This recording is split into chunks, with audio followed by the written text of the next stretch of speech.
Good evening and welcome to the Arundel Camera Club virtual live stream for Thursday, January 27th, 2022. My name is John Milliker and I'm the club president for the 2021-2022 season. The Arundel Camera Club was founded in 1957 and exists to promote the art, science, and education in all aspects and fields of photography. For more information about us, please visit www.arundelcameraclub.org. Thank you for joining us on our virtual live stream. With the help of members and our officers, we made it a tough decision to stay virtual until the end of our club year. We are planning to start back up hybrid in September. I want to thank everyone for reaching out to me in email, and while everyone understood the decision, we've had people who are both happy and unhappy about it. For those who want to meet other members in person, be sure to take advantage of our great field trips, and once the weather starts getting warmer, we're planning on starting the meet and shoots again. And before tonight's photo contest, here is Christine, our program chair, with the upcoming schedule. Good evening. Next week on February 3rd, check your email tomorrow. Ron will be sending out an email about a new photo assignment for next week's discussion. On February 10th, we have an artist talk with Janet Matthews. On February 17th, we have our abstract digital contest. And then on February 24th, we have Steve Statler, the MPA president, giving us a talk. And on to tonight's program.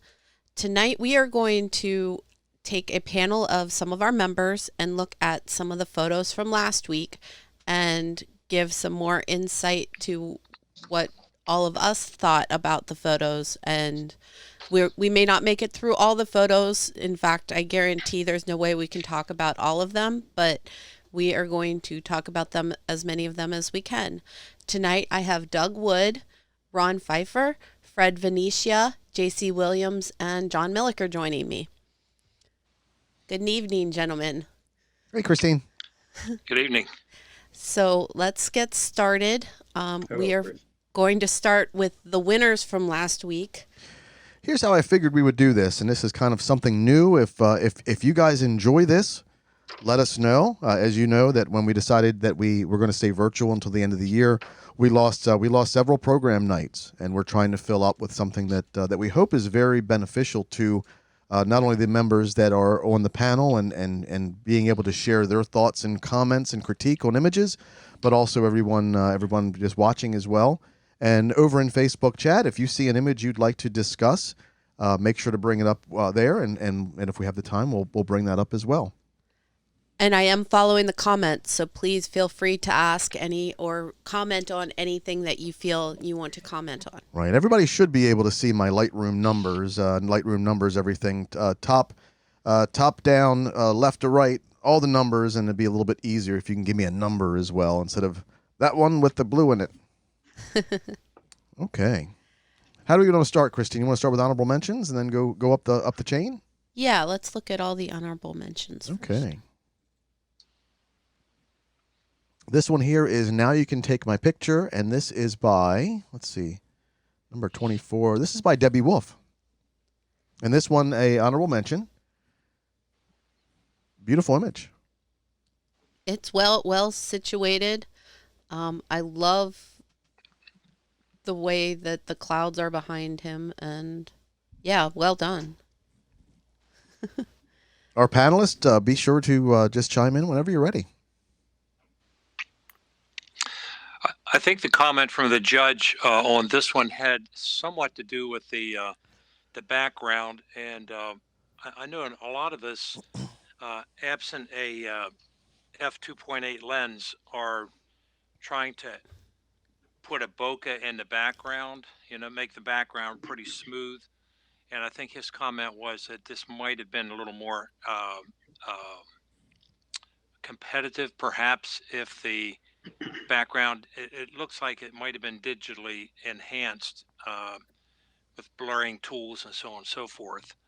And I don't know if I agree or don't agree with that, but that's what the comment was. And I guess a caution to all of us is that using those kind of tools to try to enhance the picture by making the background blurry, or you just have to be careful how you do that so it really does work. Otherwise, it can get crunchy and really compete with the foreground. But otherwise, it's a really nice image, sharp clear, and the fact that the animal is looking directly at the photographer is really important to make it go. Anyone else like to chime in? Yes, it's a nice photo. I just want to say it's basically what the judge said. But on the clouds, I think it's a little bit too much on the clouds. I think we need to back off a little bit on that. Anyone else? That's just my opinion. Thank you, Fred. Yeah, if you read, if you know, Debbie did post a picture, and she did tell us that she replaced the cloud in there herself. So kudos for her learning how to do that. You know what I mean? I don't think a lot of us would have ever known that there was a replacement cloud in there. I think we mostly was focused on the trees in the background, which the judge did say it looks like that she had put some Gaussian blur on that. But otherwise, you did a good job with the sky, and learning how to do that is not really. I mean, I know Photoshop and I know a couple of the program makes it pretty easy, but I still have a problem with it. So kudos that you got it in there. Mm-hmm. Yeah. Anyone else? Okay, well, my thinking is, and excuse me, the judge definitely hit the nail on the head. JC, did you say that Debbie did say she replaced the sky? I'm almost sure she did. She Okay. showed this, and I think she did say that she replaced the cloud. You can go back on Facebook and check, because she did post a picture and said that she won second place, because she was commenting about the other picture from the car that was in, and he said that it looks like that she had did some dodge and blur. So Debbie did say yours wasn't replaced, but I did replace the sky in mine. And she showed both pictures, one with the sky, I think, and one without the sky. Oh, I must If have I'm missed that wrong, one. Debbie, if you're here, correct me, but I'm almost sure that's what I read on Facebook. Right. Now, I'll sit there and say the same thing. When you look at the foreground, look at the grass on the bottom left of the image, follow that back, it gets more and more and more out of focus. And as already said, if you're going to put a sky back there, definitely blur it beyond the blurriness of the trees, because that's infinity back there, and that shouldn't be as sharp as it is right now.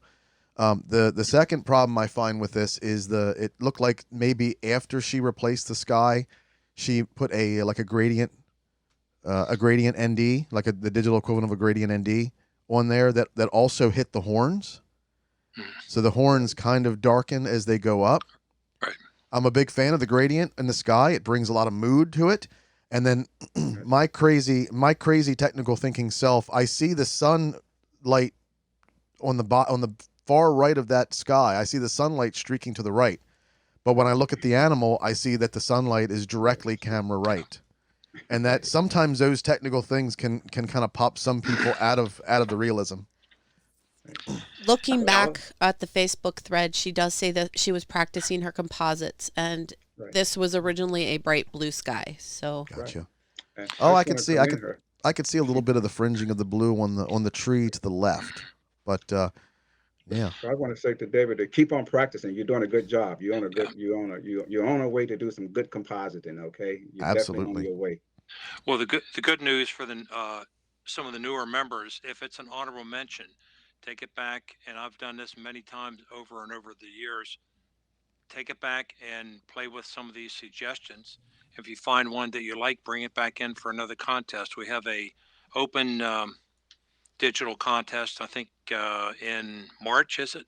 So we have 2 months to kind of push it around a little bit. Yeah, keep it up, Debbie. And as a reminder, replacing skies, even though it's a very polarizing topic, you can replace the skies as long as it is your sky. Okay. Any other thoughts before we move on? Here we go. This is number 19, Edinburgh Castle by Doug Wood, and we have Doug with us. You want to talk about this image, Doug?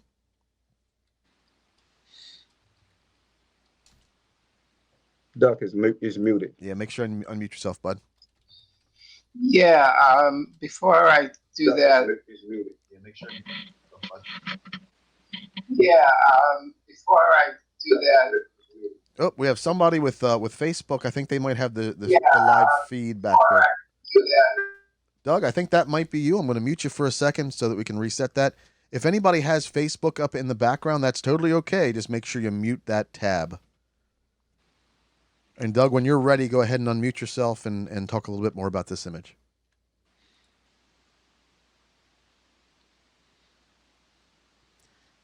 While we wait for that, I think this is well done. I love the way the castle is on top of the hill. I think this is well done. I love. Oh, we're getting echoing again. Yeah. Yeah. Can you hear me? Let me fix the sound first. Okay. Yeah. Can you hear? Doug, I muted you again until you get that all fixed up, but you've got the meeting somewhere playing on your computer, and that's conflicting. That's giving us that really nasty echo. Go ahead, Christine. Go ahead and finish your thoughts on that. The colors of this is nice with the blue and the green and the grays, and yeah, I just think this is a well seen image. Nice with the blue and the green and the grays, and Doug, we're still getting a really nasty echo. You might we might need you to help. Yes, please share the Lightroom. Doug, we're still getting in the conference. We might need you to help. it is shared in the conference. If you click on John's name, you can enlarge John to the whole screen, and then you can see it. You just click on the square that says John's name. Yep. And it'll take your whole screen and move all the faces off to the right. And what a lot of people aren't noticing that are watching us on the Facebook feed, our meeting link, we're sharing it throughout, through my web camera for all the panel participants as well. Christine, were you done with that thought on that? Yeah. Okay. Anyone else? Yeah, I really like that picture. That's a fine picture. The only thing I could say is just bring up the shadows a little bit, and I think that's what the judge said. And the sky looks pretty good, but did you have that sky in by any chance, or is that how the sky was? I think that looks pretty natural to me. I'm not for sure. Yeah, I think that's the right sky for that location. This is one good argument against sky substitution. Right. I think if it looks generic to the location, maybe you'd leave your fingers off of it.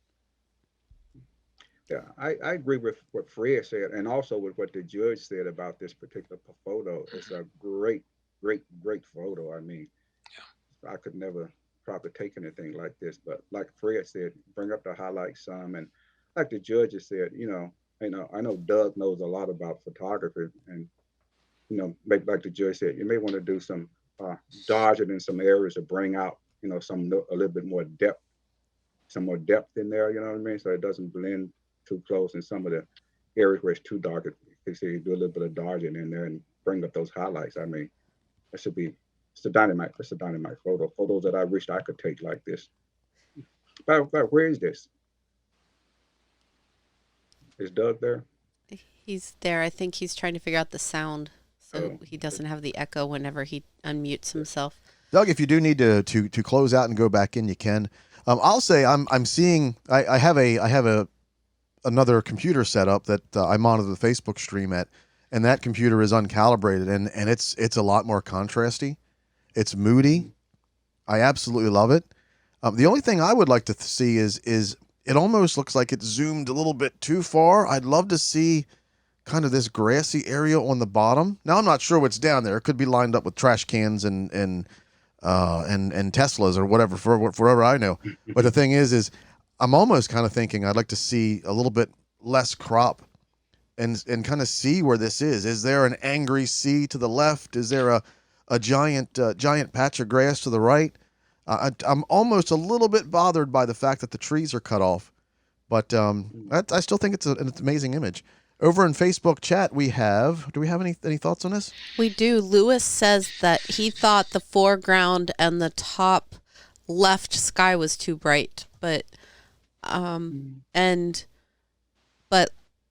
Debbie thinks that the zoom. Oh, I'm sorry. I'm getting confused reading everything.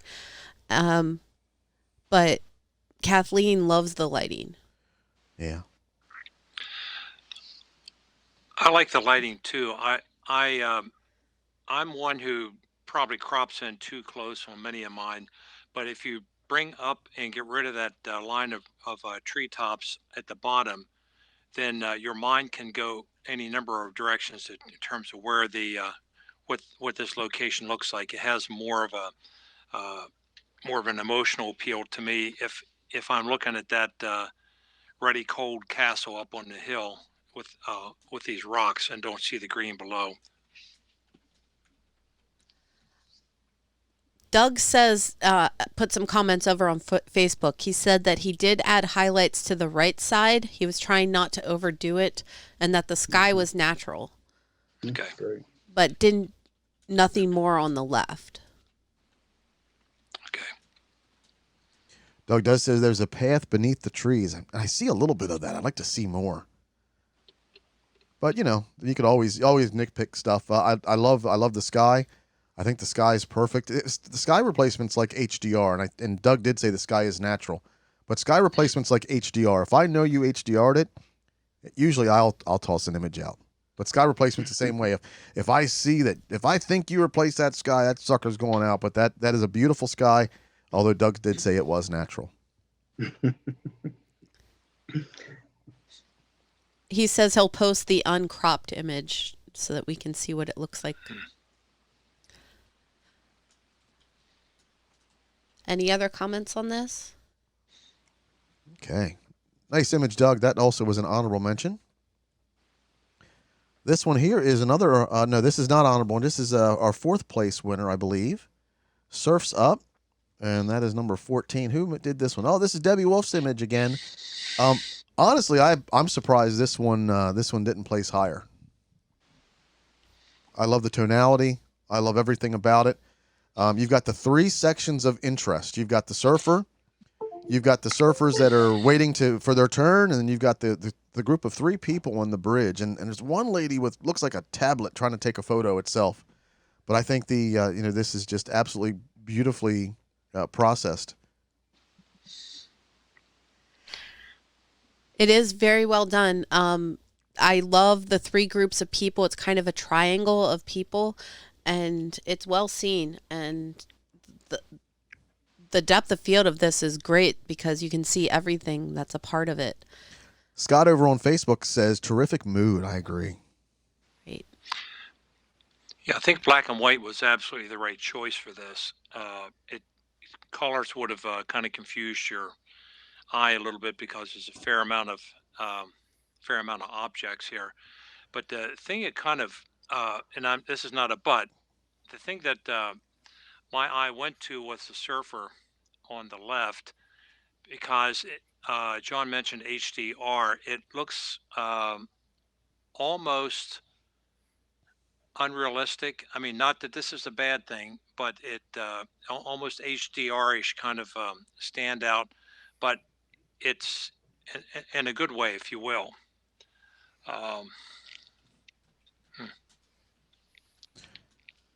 Debbie over in the Facebook chat says, thanks, no Photoshop. But the thing is, there's some kind of processing here because as Ron did say, it almost has that little crunch of HDR specifically underneath the bridge. There should be something darker. And I almost maybe thought that there's I almost see some tool marks over the surfer's head. But, just like images in history, when an image has that pop and that impact immediately, you overlook a lot of processing sins, basically. Right. And Kathleen Steele over on Facebook said that you can feel the action in this photo. Debbie would like someone to explain HDR. She doesn't understand what that means. Who wants to explain HDR? If I'm on, I'll try. Go ahead, Doug. It's called high dynamic range, and it's a way of trying to make the photo see as much range in light as the human eye sees. The human eye typically sees about twice as much range of intensity as the camera is able to capture. So that probably has gotten a lot more sophisticated than the original technique, but the original technique was to exposure bracket two exposures, one in the low end and one at the high end, and then to merge them together in the highlights. And the two images together so that you took the highlights from the low exposure image so they weren't blown out, and the dark from the high exposure image so you essentially brought it up. So it's sort of like audio compression. It works really well. some landscapes where the sky is really bright and the foreground or the earth in front of you is darker. So Doug, and rather than two, I do some HDR. I do less now than I used to, but I'll do about one exposure, a stop and a half, stop and three quarters overexposed, and a stop and three quarters underexposed, and then one right down the middle. And then there is software. There is a little feature in Lightroom that will allow you to do HDR there. You just have to decide, then go back and adjust it to make it look realistic. At one time, these funky artistic HDR looks was the thing. It's not really really the thing right now. You wanted to make it look as realistic as possible.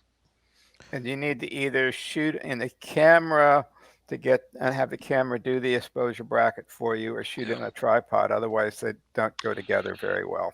Actually, Doug, I hand shoot all of my HDRs anymore because with the high ISO that your newer cameras can tolerate, it works just fine, even with one and three quarters. Yeah, it works great. Okay. Yeah, Photoshop and Lightroom's been really good at auto aligning the layers too. Yeah. For handheld. Yes. Where was this shot at? It's really interesting. Where was it shot at? Debbie, over in chat, can you let us know where it was shot? Lewis in chat says the sky on the top might be a little darker, and he said obviously this is a little nitpick that he picked up. I do see what would print out as paper white up top, completely blown out around that tree. I see a little bit of haloing, and it's kind of odd. Where HDR, I know it's not HDR because with HDR you need to take 3 images that are exactly the same, and with all the action I don't see any ghosting. But there's some kind of process. It almost looks like maybe she did darken the sky down up top. Well, there's a lot of cameras out there that take HDR in camera in JPEG. In single shot? Wow. Single shot. Yep. But didn't she just say that she didn't even know what HDR was? Yeah. Was that Debbie that said? Yeah. So we know it's not HDR because Right. she just said that she doesn't even know what HDR is. Well, I'll tell you what, she doesn't have to learn it if she's going to be able to produce stuff like this. Right. That's what I'm saying. Right. I'm starting to hear some echoing again. Just want to make sure everybody's got, make sure you don't have any, don't have a window open for Facebook. Yeah. Can you share the Lightroom on the WebEx again? It's already there. You're just going to click on, where you see the surfer image. Just click on that box and it'll make it full screen for you. I don't see the surfer image. That's the problem. It went away. On the bottom, Yep. there'll be toggle view. Click on that, and then find John, which will be the surfer image. I've got John up, and it doesn't have the surfer image. Oh. It's interesting. John has been turned off to save bandwidth. I've been turned off. Does everybody else see me? I see you. I don't see you. I see the picture. Well, the picture. I see the hat. Oh yeah, Doug, you may have a little bit of a connection issue. It may be throttling me automatically. I got a gigabit, so I can't imagine I have a connection issue. Do me a favor and turn your webcam off. Don't turn your audio off, just your webcam, and let's see if that changes it over. And if that doesn't, then make sure you are open up on the Facebook view, but make sure you have the audio turned off, the audio muted on the Facebook stream. And we'll try that. Okay, well, I've got the audio on the Facebooks. Every time I go to the audio on the Facebook, I've got a problem. I get the echo. On the Facebook window, on the bottom right-hand corner is a little speaker. If you click that, it'll put to the right of the speaker a little X, and that means it's muted. Yeah, I had the volume all the way down. Let's try if I do it. Okay, let's try it again. Let's try to make sure we can get you working. Debbie says that this photo was taken in Germany. Okay. But it keeps pulling up a name, so she's trying to say more specifics, but it keeps pulling up a Facebook name. Wants to authenticate a person. That's funny. Bob says this would be very difficult with a moving subject as the layers would not align. I agree. Yeah, action and people are not easily HDR'd. Right. Right. And you know how we like things that are odd numbers, right? We have one surfer, We have 3 spectators on the bridge, and we have 5 surfers waiting their turn. That's kind of cool. That makes our eyes like it even more. Yeah, very nice. Debbie, this is one that I think if you goose the contrast a little bit, work on a little bit of those technical nitpicks, this image is going to go really far. Unfortunately, you can't submit it anymore because I think this is a 3rd place winner. But definitely find somewhere else. Definitely find this is a 4th place winner. Definitely find somewhere else to submit this because this is a big winner. Any other thoughts before we move on? Okay, let's go to family of 3 in China, and I know this is Alan. I'm gonna make sure I get Alan Hammerstrom's photo, and this won 3rd place. Who wants to start us off? Someone else want to start? Since I've started every other time. Fred is a good portrait person. Go, Fred. You're muted, Fred. How's There you that? go. Okay, I don't really know what to say about it. You know, it's one of those pictures that the family is, there's somebody taking a picture of a family getting ready to do something. The only thing I see is I think the background is a little bit too dark for what it was. You know, I would have to figure out some way to lighten up that background some. That's about the only thing I could say about it. It looks like Alan may have blurred a lot of the background out to make a more simple image. I see a lot of tool marks on the far right of the Well, you image. see her shirt in that background is just going against each other, you know? Well, if you look at the exact tip of her shoulder, I see some tool marks where maybe he used the heel tool or the patch tool because it was trying to pull some of the grays out of that. So I see that. And also on the left, and depending on what you see, I always have my screens a little brighter for my own photo editing, but I see a lot of like tool marks in the back. Any other thoughts? I don't have a problem with it. I you know, it's a, I don't know whether it's a pose or was it a just doing street photography or what, but whatever it was, he did a good job. He captured it though. He did a very good job. I mean, not get into any of the technical issues, just to get into the composition of it. You know, I don't know whether the guy is looking at him. Is he? He couldn't be, but he should be in the front right there taking the picture. But the only thing I would say, if it's a pose shot, I would have had the people to look a little bit more at me, like, you know, look a little bit more at me. If it's a pose shot, but if it's a street shot, there's nothing he could do about it. He just wanted to catch what he wanted to catch the scene as it is there. Mm-hmm. I think if it's a travel photography That's what I'm picture, saying. it's probably really good in the respect that you want Right. them not to be posed and to look like they're engaging with something else happening off Hmm. outside the frame. And so I think in that respect, it kind of works as to give you a sense of the culture and all that. But it's not a it's not a posed portrait like Fred normally does. I like this. I wish at least one of them was looking towards the camera. Maybe I Maybe the just, little boy. Maybe the little boy is. yeah. I'm just not as captured by this as some of the other photos that I saw last week. Yeah. I wasn't either, but on the gaze, that's actually, the eye direction is actually what's creating some movement in the picture.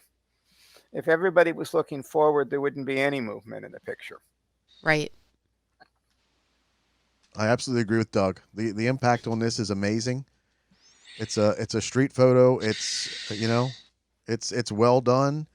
I like that nobody's looking at the photographer. I like that the little I guess it's a little boy in the front. I like that he's just looking off to the side, and I think you would break that the mystique of this image if any of those were looking at the photographer.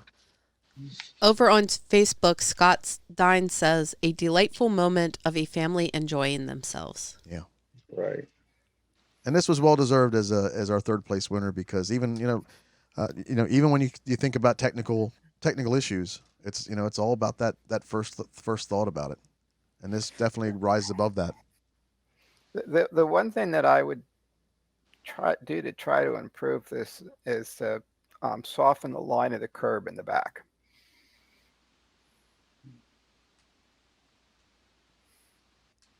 Which curve are you talking about?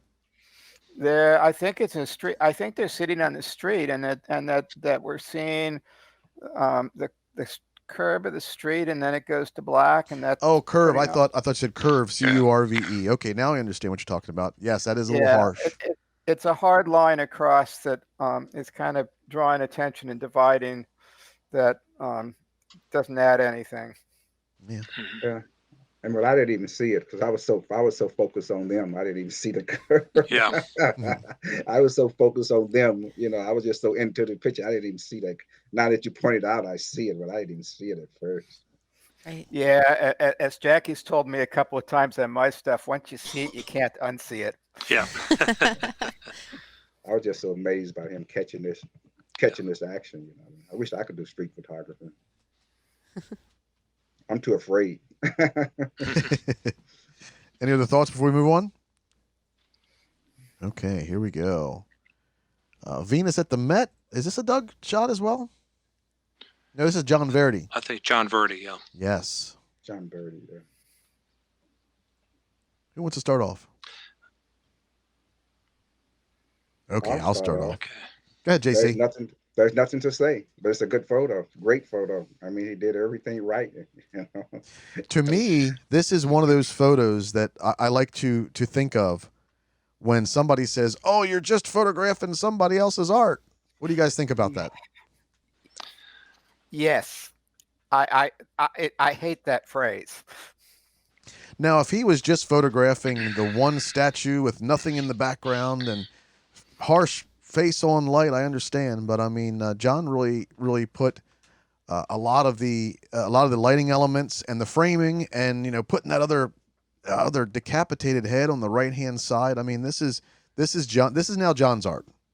Some of the art pieces we see photographed ends up being just a photograph of the statue or whatever without any interaction or any other objects or people watching it or whatever. But this does have the column in the back, which is an integral part of it, along with the head on the left. But that small one on the side, which is in some respects looks a little creepy, but it does give a different feel to it. Only question I had about this is I understand the vertical crop on this, and the idea of having the column have it be a little taller than your normal 11 by 14 or whatever. But I'm not sure it exactly works for me. It doesn't. I don't need to have it that high. I would see it dropping down a little bit. Now, that might be just personal taste. Yeah, I think it is, because it's actually a rule of 3 on the size of the head compared to the rest of the space above it. Hmm. What are you thinking? Good point. What are you thinking? Like this, Ron? A little higher than that, but not, but similar. Yeah, I do a lot of non-standard crops with mine, so it just it seems to me it might go a little higher than that, but yeah. Maybe kind of like an 8 by 10 instead of the original size. Just make the column a little bit shorter, a little crop down, but still give you some space up there. Yeah, exactly.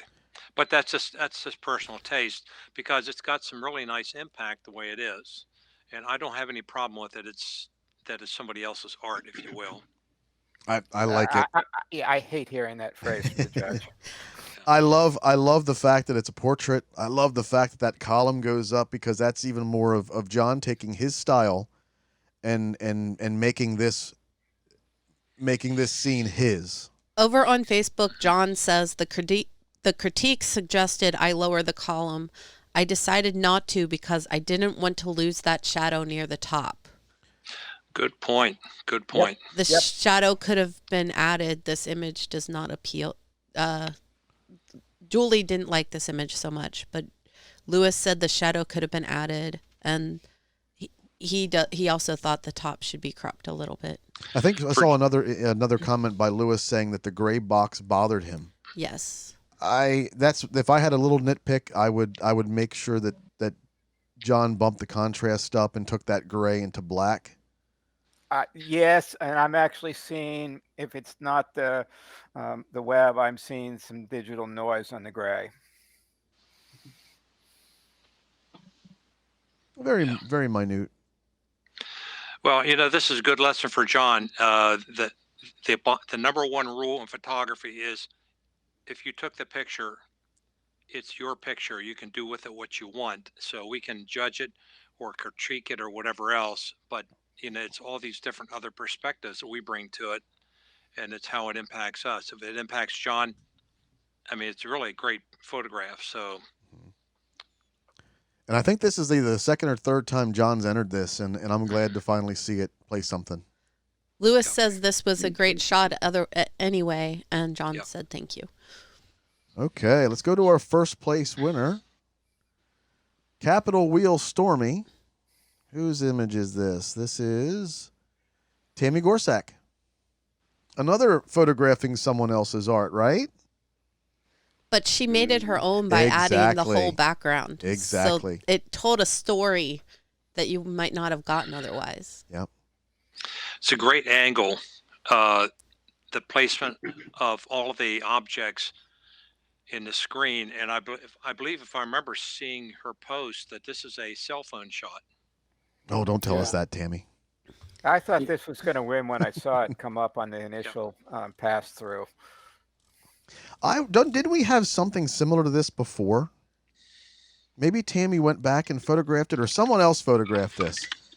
But She said this was taken with her iPhone and edited in Snapseed. interesting. Is this at the National Harbor? Yes. Is that That's the statue is bridge. really That's- out there somewhere? Yeah, it's buried in the sand. It is time buried in of the day sand out and there somewhere. the time of day and the storm just makes this picture. Yeah. Right. Ov- Right. over really, on- really nice. Yeah. Over on Facebook, Lewis said the hand is a little too close to the right edge. I could see getting down a little bit further and having the hand reach up a little more above the horizon if you had a slightly different angle, but That was going to be my thing. I would loved her to get down a little bit lower so that thumb just went above the horizon. Exactly what I was thinking, Christine. I was thinking if she had a slower shutter speed, that Ferris wheel would have been turning. Oh, It yeah. would- It would have just jumped out or waited till the lights came on the Wilson Bridge or something. But it's still a good picture. I like just it the a way lot. is. Yeah, and if you change the angle the way you did, then you'd change the ratio of foreground, middle ground, and background. And you'd lose a lot of the reflections in the water. Yeah. yeah. Over on Facebook, Cheryl says the sculpture is called The Awakening and used to be located at Haynes Point, but was relocated during the construction of National Harbor. Mm. Yeah. And Debbie said, nice composition.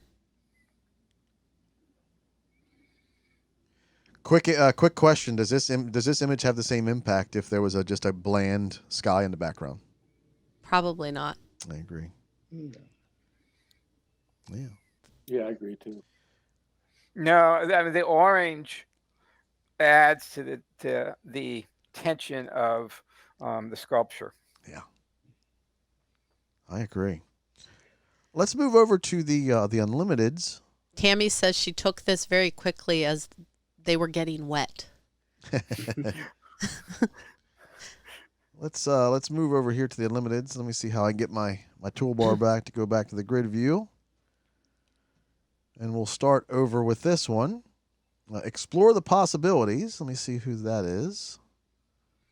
I can bring up my cheat sheet. Hey, JC, this is yours. Yes, it is. Tell us a little bit about this one.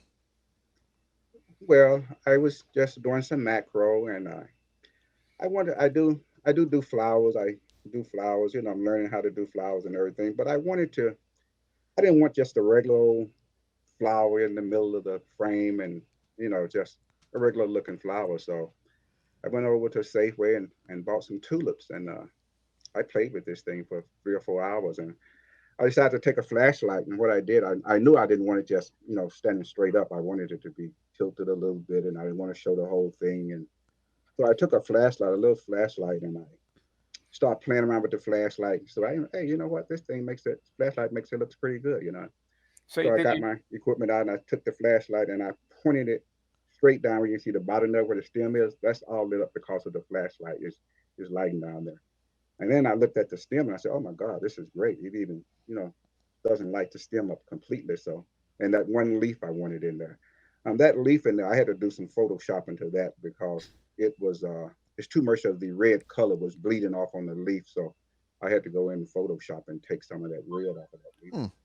But that's basically what it is that I just kept playing with that little flashlight to get the exact light I want. And see, I don't think do you have my metadata? I don't think I stacked this. Do you have the metadata on that? I don't think I stacked that. I should have been shot around F16 or F22 or something like that. I'm not seeing any metadata on this. Okay. That's the basic what I did. I just didn't want a regular blend, I wanted something more. I want something that I would be happy to hang on my wall. I put it like that, or someone else would be happy to hang on their wall. I was gonna say I'd be happy to hang this on my wall. This one made me think like, oh no.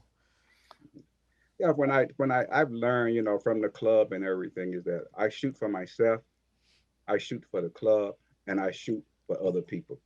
I ask myself, number one, do I want to shoot this? Do I like this picture? Do I want this? Yes. Hey, is it a contender for the club? If yes. Hey, will anyone, if I was selling this picture, would anyone buy this picture? And that's how I kind of look at it, you know what I mean? That's what makes me better when I look at those three things, you know what I mean? It's tough to separate the things you like to shoot and the things that people like to see. Definitely. Absolutely. And Right. this is definitely a winner. I wish it would have gotten more than the honorable mention, but Hey, I'm happy. this definitely stands You out. can resubmit, and it's probably worth resubmitting because I love what you did with the flashlight and the way it glows. Yeah. Yeah, Doug, I tell you the truth. Fred and I always talk about that. And if you check back through, like I said, I've been in the club about like almost 3 years now. Once one of my photos placed, I'm kind of off to go learn something else. You know what I mean? Now, if it doesn't place, I'll show it again in maybe after in about 4 or 5 more sections. But like this picture is placed. I know it's a good picture. Everybody says it's good. So, what else could it do? Win me some more points. And the points, I'm not actually that, it's nice, but I'm not that interested in it. I'm interested in learning. And when I do not show a picture constant over and over again, it forces me to get out and learn and shoot more and more. And that's what I like to do. That's true. Over on Facebook, Debbie says, sorry, it scrolled. Love this photo, well lit, really pops on the black background. Kathleen says, nice image, love the lighting. She also says, has a feeling of a painting. I think putting the flashlight into the flower was very creative. Mm-hmm. Terry would like to see the leaf before you took the red out of it. That's probably her painter's eye coming out. Yeah, I know. I looked at some of Terry's stuff. She has some gorgeous stuff on her website. She is. Her art is just gorgeous. I can tell you. I looked at it and it is gorgeous. Terry, your art is beautiful. Lewis has a nitpick, and I've got a small one too. Lewis says luminosity of stem and the leaf might be the same. Okay. And one thing I would nitpick is, and it's again because I like my monitors a little bit brighter, but the background is not black. It has a little bit of a green tint to it. And that's something you can go into when you go into Photoshop, add an adjustment layer. And if with I that, had seen the green, I would have did that, but I don't see any green. but what I'm saying is go into Photoshop, add an adjustment layer, and then crank up your brightness and take a look at what you got in there, because that's not black. If you were to print this, that green might hinder the stark contrast between the black and the green and the reds. But I would love to see this printed. I'll try printing it then on that printer that I got from you. and you know what else I like to see? I'd like to see this in black and white too. Yeah. I don't think it's going to win. That I was doing for black and white, but it didn't come out too good. Yeah. Well, you could try that right here. I could do that. Over on Facebook, Julie says, great photo. I would hang this. And she also says, beautifully lit. Bob says, the glow in the middle is magical. Scott says, really nice viewpoint, excellent processing. And Terry says, thank you for your comments on her website. And then Lewis says, again, great shot. There Thank we you, go. everyone. There's a black and white. That's pretty. I think the color wins, but it was nice to see it. Still pretty. Still pretty though. Actually, if you brought up the stem and the leaf in this would be a pretty darn good black and white. Yeah. Leave it in color. It's great. Mm-hmm. I gotta agree. I like the colors. I do see the green that John sees a little bit. It's just it's very minute in the background, but it is well done. Mm-hmm. Thank you. Okay. Any other comments? Ron, I think you're muted there, bud. I see it talking, but I don't hear you. You are muted. You're still muted. Okay. There you go. go. Okay. I feel better now. I thought I was being ignored. What really works with this is this arc to the right. It's got a very it really draws you in, and on the stem, this very light haze along the right hand side of it just gives it kind of a very nice depth. I just find it kind of interesting that if you got it with a F16 or something like that, I would be quite surprised. It really feels like it would have been stacked in order to get the level of detail there. But all the technical stuff aside, this has just got some wonderful composition. I like the fact that it just arches up there and it fades off to that slightly yellow on the right hand margin of the top. Yeah, I can't remember exactly, but I try to do a lot of my macro, at 16, 22, and 32 to try to see can I do it in one shot. So I'm not for sure that I have to go back and look that I stacked this. I'm not for sure. Okay. Not that it matters. It's a great picture. Mm-hmm. You can see. Okay, let's move on to the next one. Number 20, book pages, wall art, and this also was an honorable mention. And this looks like I'll tell you who this looks like. This looks like a Bob Weber, but this is JC as well. Yeah, that picture has a long story to it. I wish I could show you the process that I took that I made this picture, but I don't have that. I didn't know you were going to show them. I would have been on the other computer and showed you all 4 pictures of how I did this. But I'll just tell you, first of all, you take a book that has colors in it or whatever, and you fold the pages over. I wish I had that picture. Fred seen the whole process. You take the pages, you fold them over, 4 or 5, however many you want. And you focus right on the edge of the page, and you like F16, F32, and then you take the picture. And once I took the picture, it was just one of these, or it was just the one by itself. And I kept playing with this thing. I said, this is not going anywhere. So I kept playing with it. So what I did, I flipped it, I tossed it, I turned it, I did everything I could do with it. And I finally just flipped the picture, turned it upside down, and blended the two together. I said, it looks pretty good. Looked like some abstract art here. And I was saying, once I did that, I said, I'm not going to show this picture this week. I'm going to wait and show it for the abstract contest. Then I said, well, I need some more to it. So I have some textures, and I showed Fred. He's seen the texture. I took a picture of a freshly cutted piece of wood out in the park, and I took that wood and I said, let me try blending this thing. But before I did that, I turned the background to black. And I took that texture, put it on top of this picture, and then I forget what blending mode I did, and I blended it together and it popped out, and I was surprised. And then I just took it in the Photoshop and did a little bit of touch up on it. And I forgot, it's one of the blending modes way to the bottom is what I use. And I just, lowered the opacity, and I was surprised because the texture only came out on the paper versus on the background, and I was very surprised. So it was a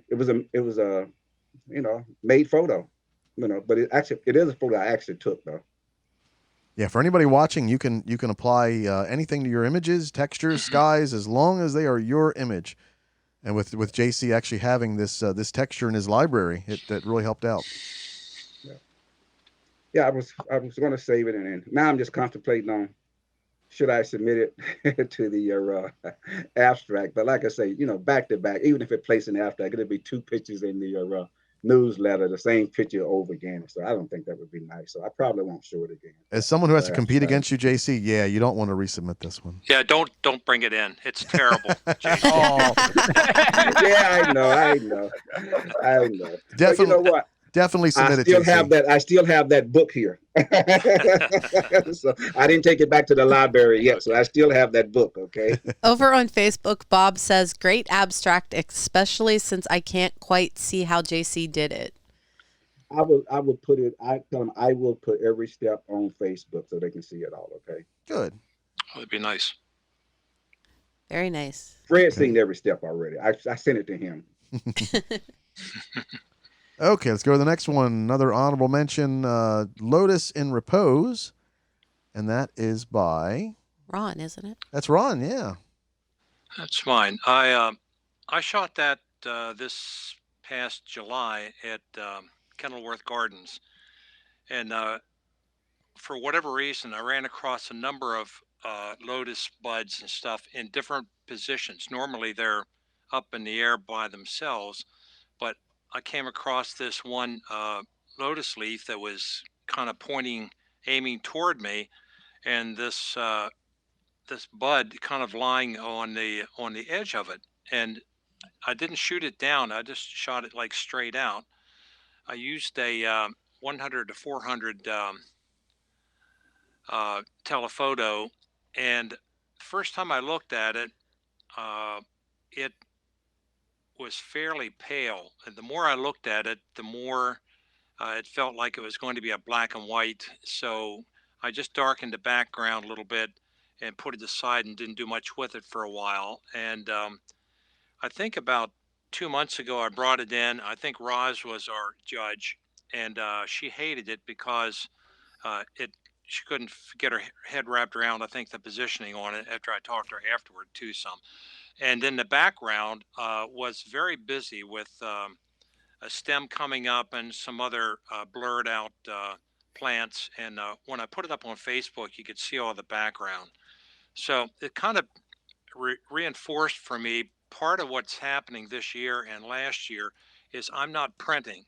And what I probably would have done with this is to get it up to a certain point and printed a copy of it and studied it for a while to see what the issue is, because as good as your screens are, you can calibrate them to the cows come home. It's not a print, and you really miss an awful lot of the flaws in the image. Had I done that in the very beginning, I might have gotten this to where it needed to be. But it spent a lot of time going in and out of Photoshop and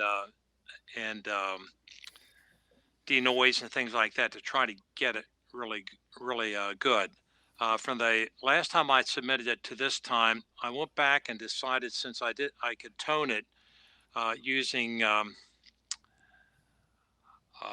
Silver Effects Pro. Has a dark sepia in it, and I could get it to look a little bit more intense that way. That's why I ended up with what I have. That the issue in the end is it's real dark, it's real moody, it's not going to appeal to an awful lot of judges and probably to a lot of viewers, but it just sort of spoke to me because it was so different from all the other lotuses that I saw at Kenilworth that time. So You did replace the background, Ron? I darkened the background and did some cloning back there to get almost all the action out of all the movement or all the features out of it. I can see the modeling back there. I mean, it just pops off the background. It's great. Yeah. I thought this was very well done. I loved it. The textures, the peacefulness of it. Over on Facebook, Lewis says it's extremely calming. The sepia adds to that. It does what sepia usually does, which gives it a sense of age. And in this case, that's almost a sense of longevity or persistence.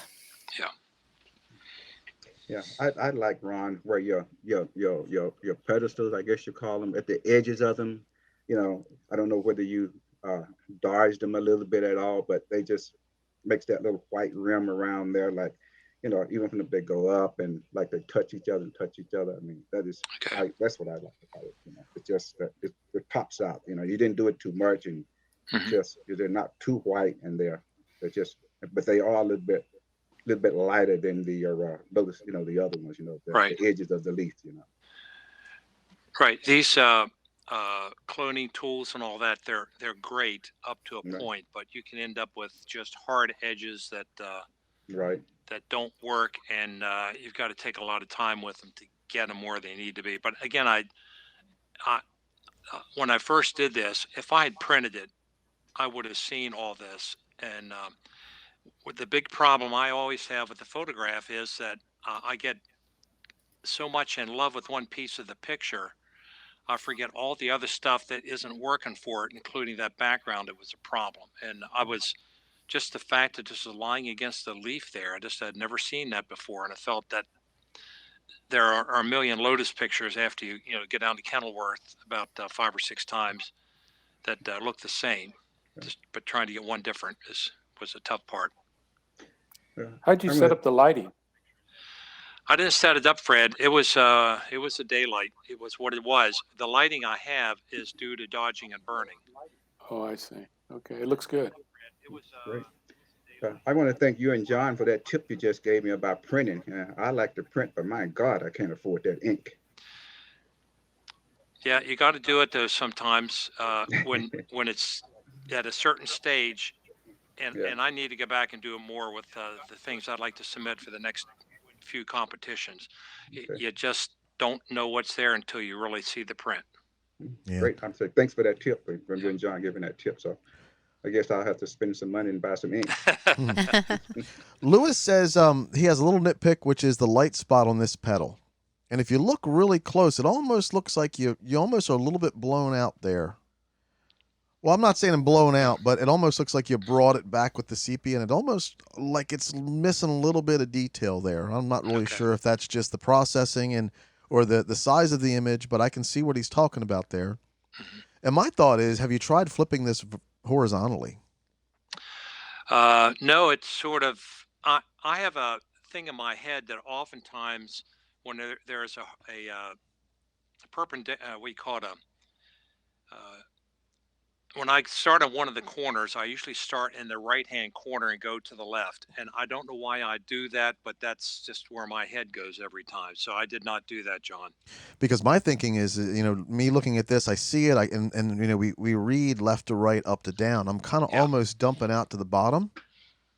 Let me see if we can. Let me see if we can flip this guy.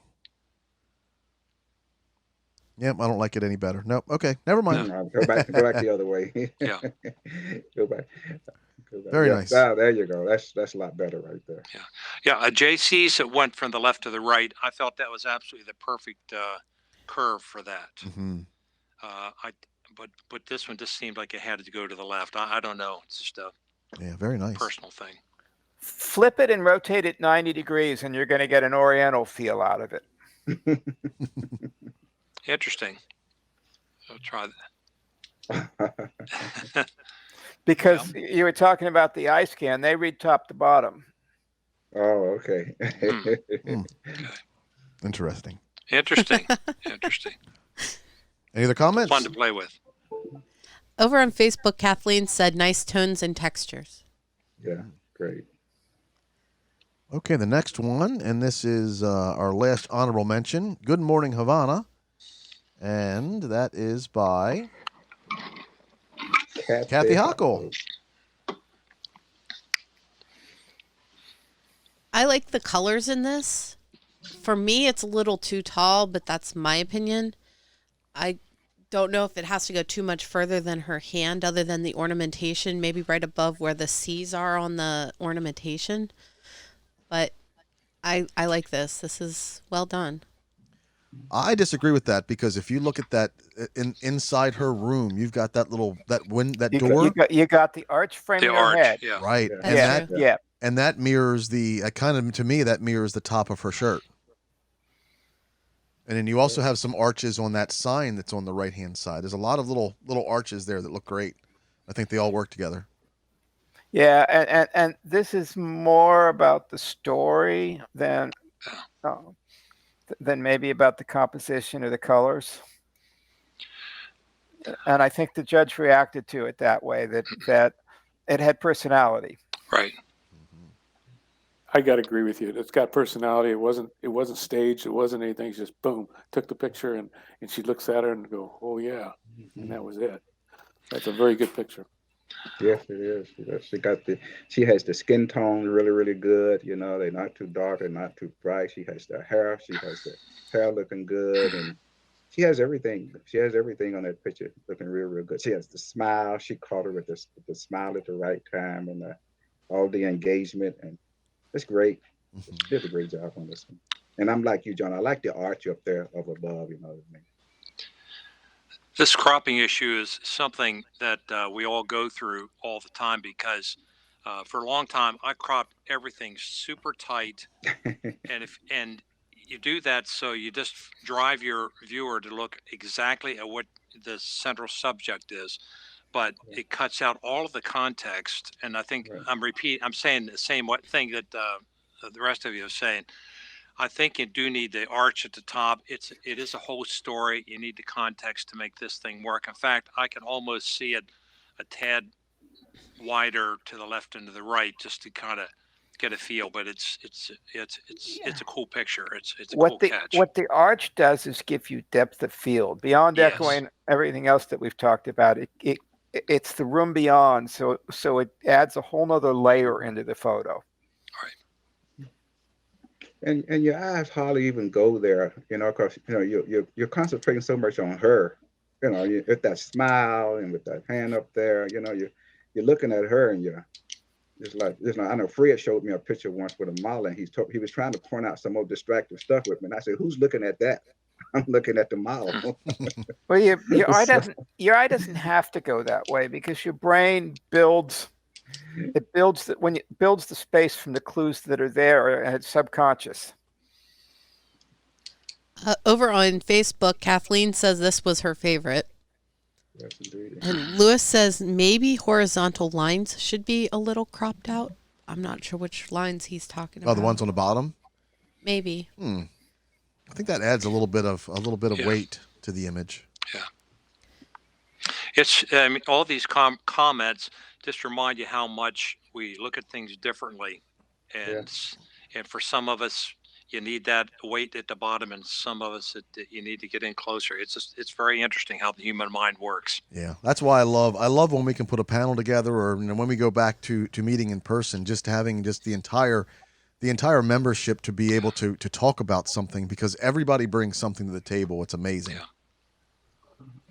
I just like it because, well, you know, the title of it has Havana in it. So you look at it and you say, well, you know, that's how it is there. And the lines down below look nice. The chipping of the paint looks nice. It's a great picture. Debbie says she loved it and loves the crop. Terry says the turquoise bracelet.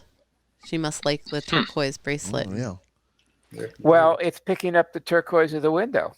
Yeah. Mm-hmm. Sure is. And on the poster. Oh, yeah. What a great shot, Kathy. Lewis says another great shot. Okay, I believe this is our 4th place winner, Zigzag, number 5. Let's see whose that is.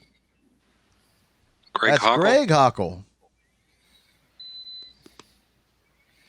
This looks like a rendering, like an Italianate period rendering of what was going to be built. Exactly. That's what I thought. I'm like, this is wow.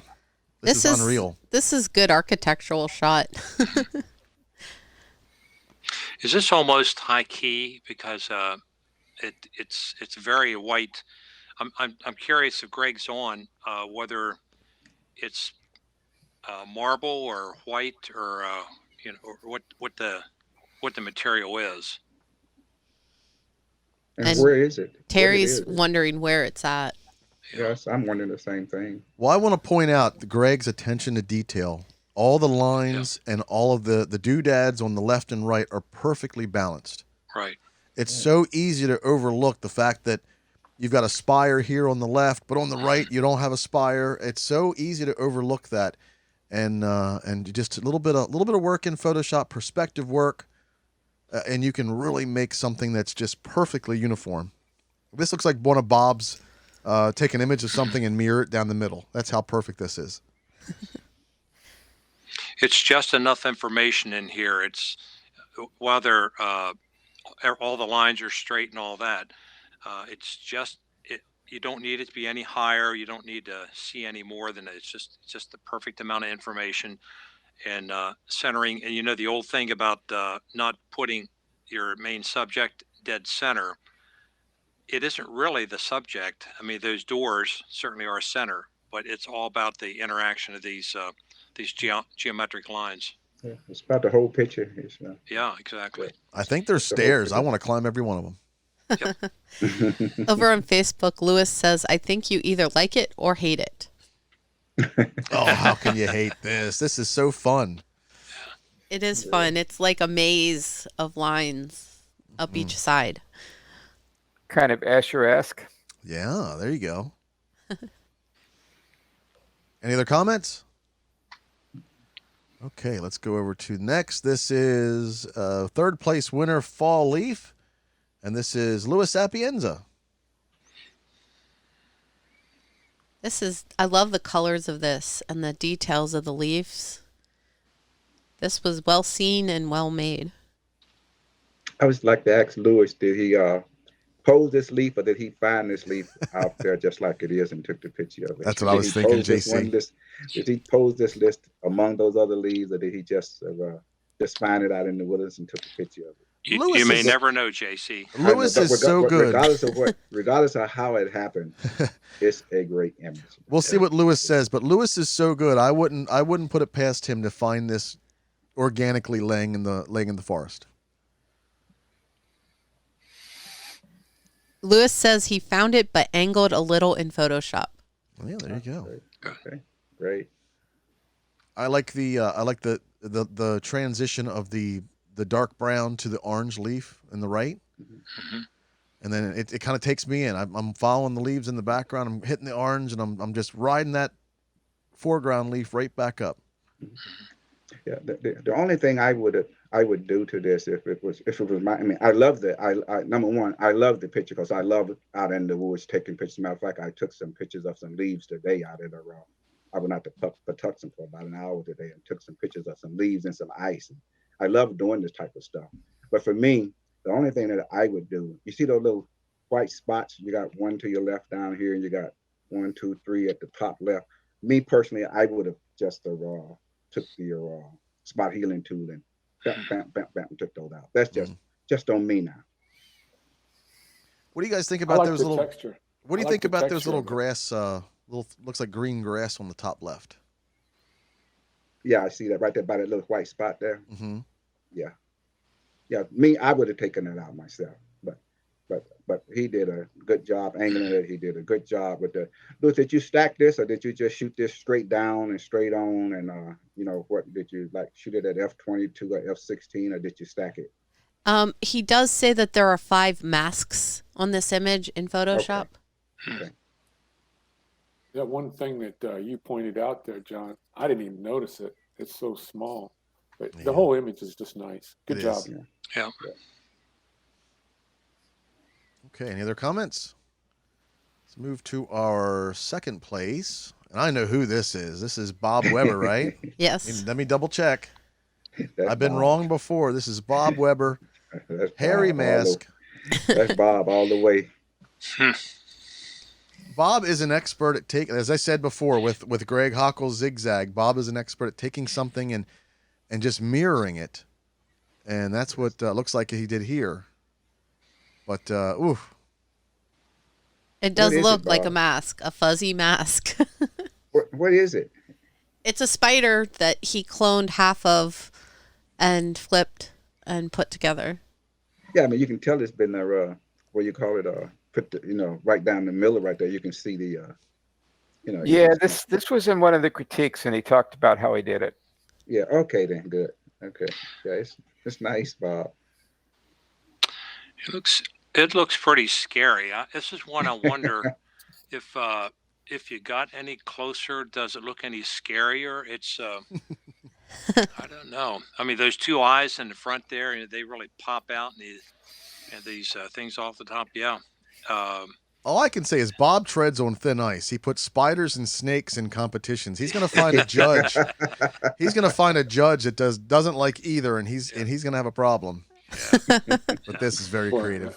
Yeah. Very creative and very nice. Good job.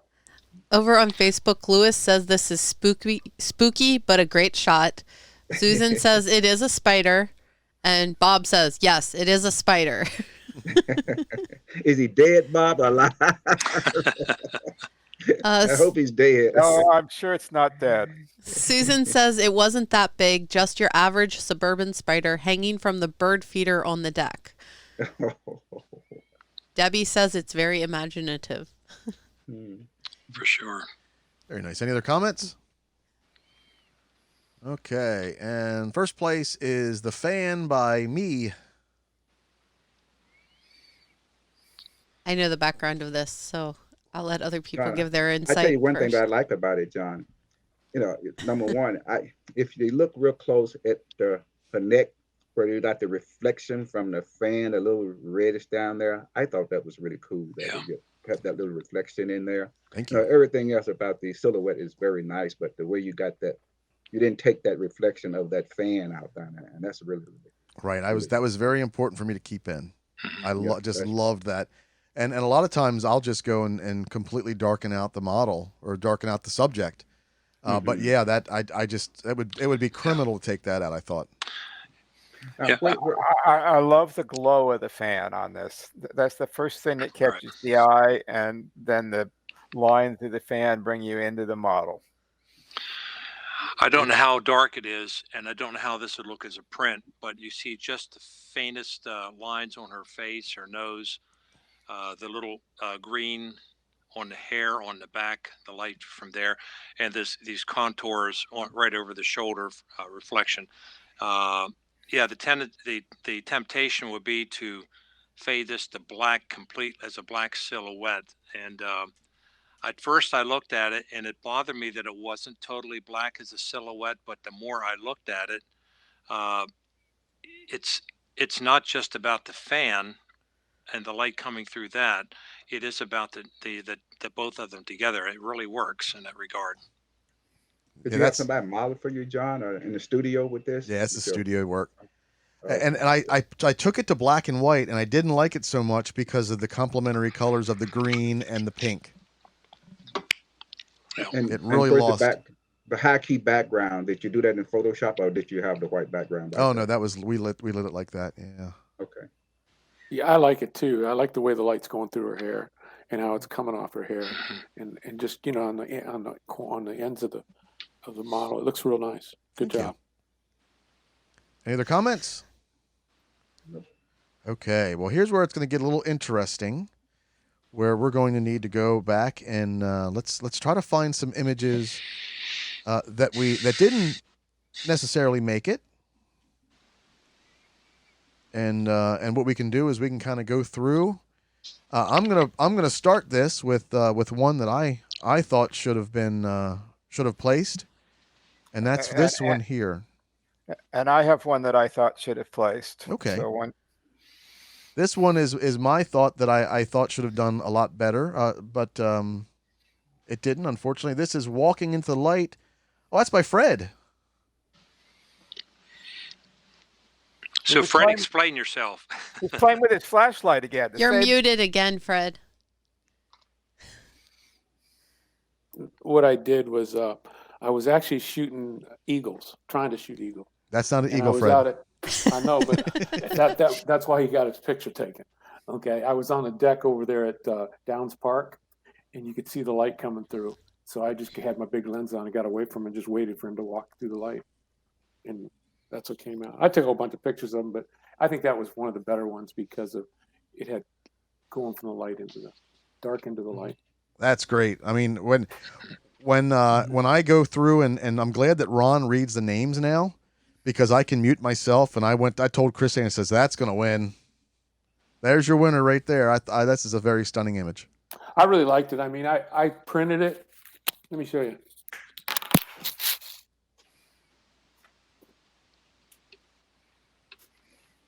Yeah, right now I Fred printed it, is. put it in a thing. Yeah. I liked it. Yeah, right now Fred was showing us the print, but I don't have it set up so we can bounce over to there yet. But that's I think that's nice. Over on Facebook, Debbie says, love this image, love the tones, love the light on the front of the body. I wonder if So you're was telling me that. to put it in again, huh? I probably would prefer the Yeah. green not to be there or to be more monochromatic in color. I don't know. I don't have any problem with the green. Fred, can I ask you, the lower part of the abdomen here is very dark. Now, this is not an anatomical specimen picture that you want everything to be visible, so it's okay for things to be dark. But have you thought about just selecting out that lower part of the abdomen there and just bringing up a little bit of detail by lightening it just a tad? No, I I- never thought about it because you remember the other day we were at Downs Park and I showed you the light. You see how the light was coming over, Yeah, and yeah. it was a triangle like that. So I just liked it just like it was. Well, I do too. I was just curious, if you've done it, because sometimes you get a partly lit object like this, and the temptation is to go through and lighten the darker areas to get the detail, and you end up with an odd-looking Frankenstein monster that's really well lit and then fake lit in the back, if you know what I'm saying. Uh-huh. So taking this just the way it is fine, but I was just curious if you had tried that in your processing. No. Basically, I just took the picture and brightened up the shadows just a little bit, Okay. and just and darkened him down a little bit because he was a lot brighter. Yeah. And then I went back trying to shoot eagles. I think you need to do something with the negative space in the background on this. It's kind of flat. I might try bringing a linear gradient from the lower left and from the upper right, and darkening, not vignetting the whole thing, but kind of creating a little bit more center focus. Yeah. That might I work. mean, I just took the picture because I liked the way you walked through the square window like of light. Yeah. It's about the light, and it's pretty cool. That's very cool. Yeah, bring it back in, Fred. Okay. Yeah, for sure.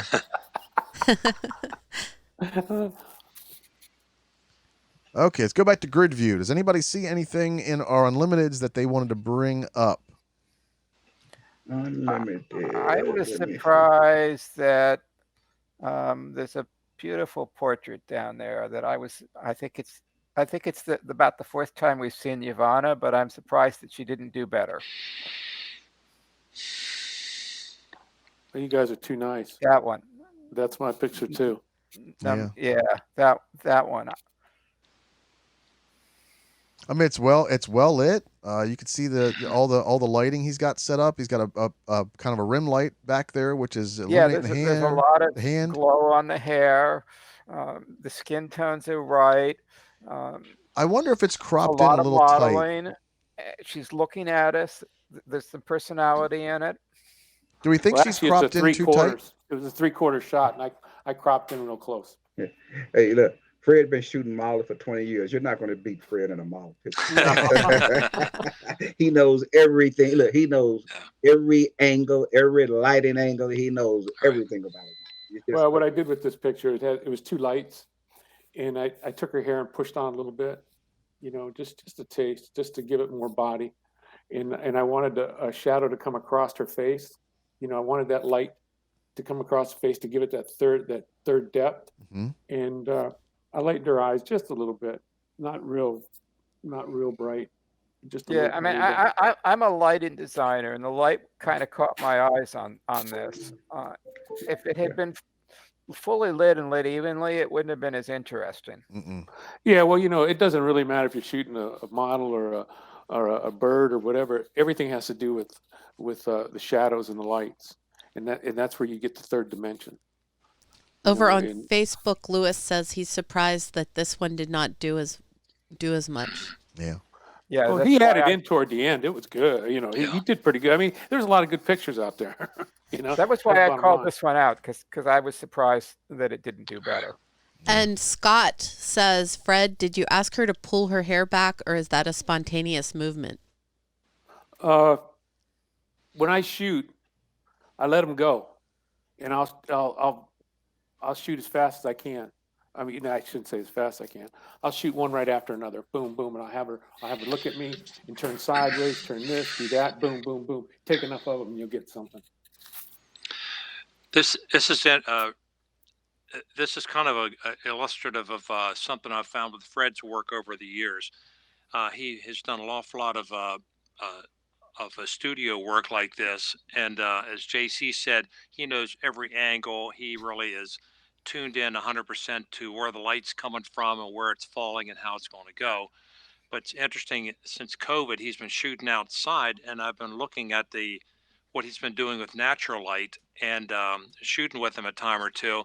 He's doing exactly the same thing outside, even though it's not the artificial light. He knows where the light's coming from. He knows where to put the camera, get the angle, and all that. And I'd never understood the fact that the light, understanding light is applicable in both places. And I always thought a portrait photographer was only ever going to be able to do inside portrait stuff. But you know, Fred, this is, it's a really good portrait. But I really do like your outside stuff because you're able to apply that knowledge out for the outside exteriors. Oh, thank you very much. I enjoy taking.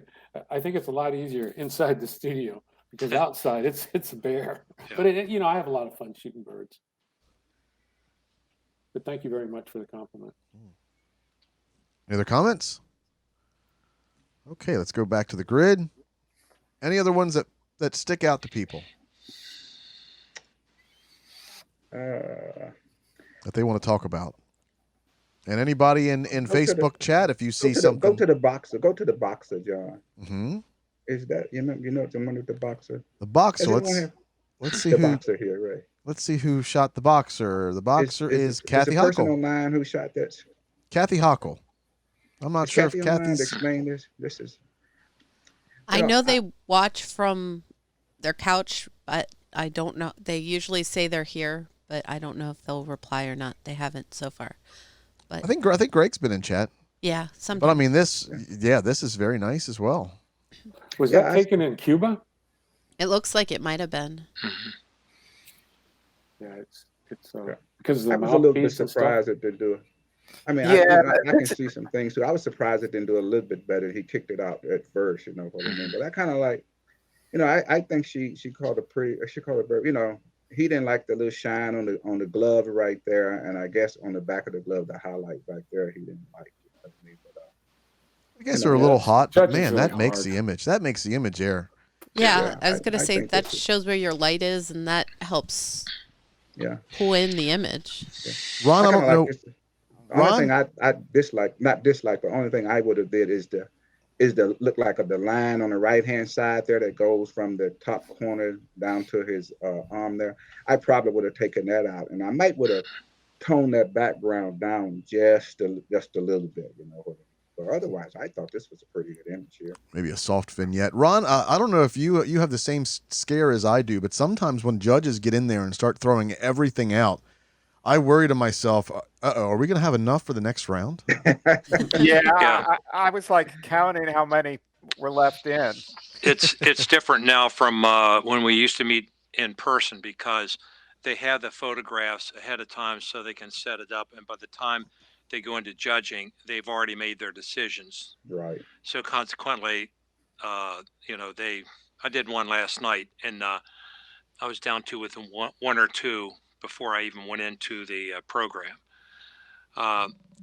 The part of the problem with judging this stuff, there are every time we do a competition, we have so many good pictures, and it's really something that we keep losing track of, is trying to understand where the judges are coming from because they're going to view it from their perspective, and something about a boxer or this face or whatever may absolutely connect with somebody and not with somebody else, and it's it goes out when in many ways it might be a technically better picture than another one. And so it's you can criticize the judges, I guess. It's not necessarily the technical stuff, and I don't want them to be judging strictly on what's technically perfect. Oftentimes, the most perfect image is not necessary. It doesn't move the viewer. Right. Yeah, I'd prefer to have them judging more on the artistic value and only make sure that the technical was sufficient to support the artistic value. Right. I mean, ultimately, photography is a subjective art, like any other art form. It's subjective. Does it connect with you? Right.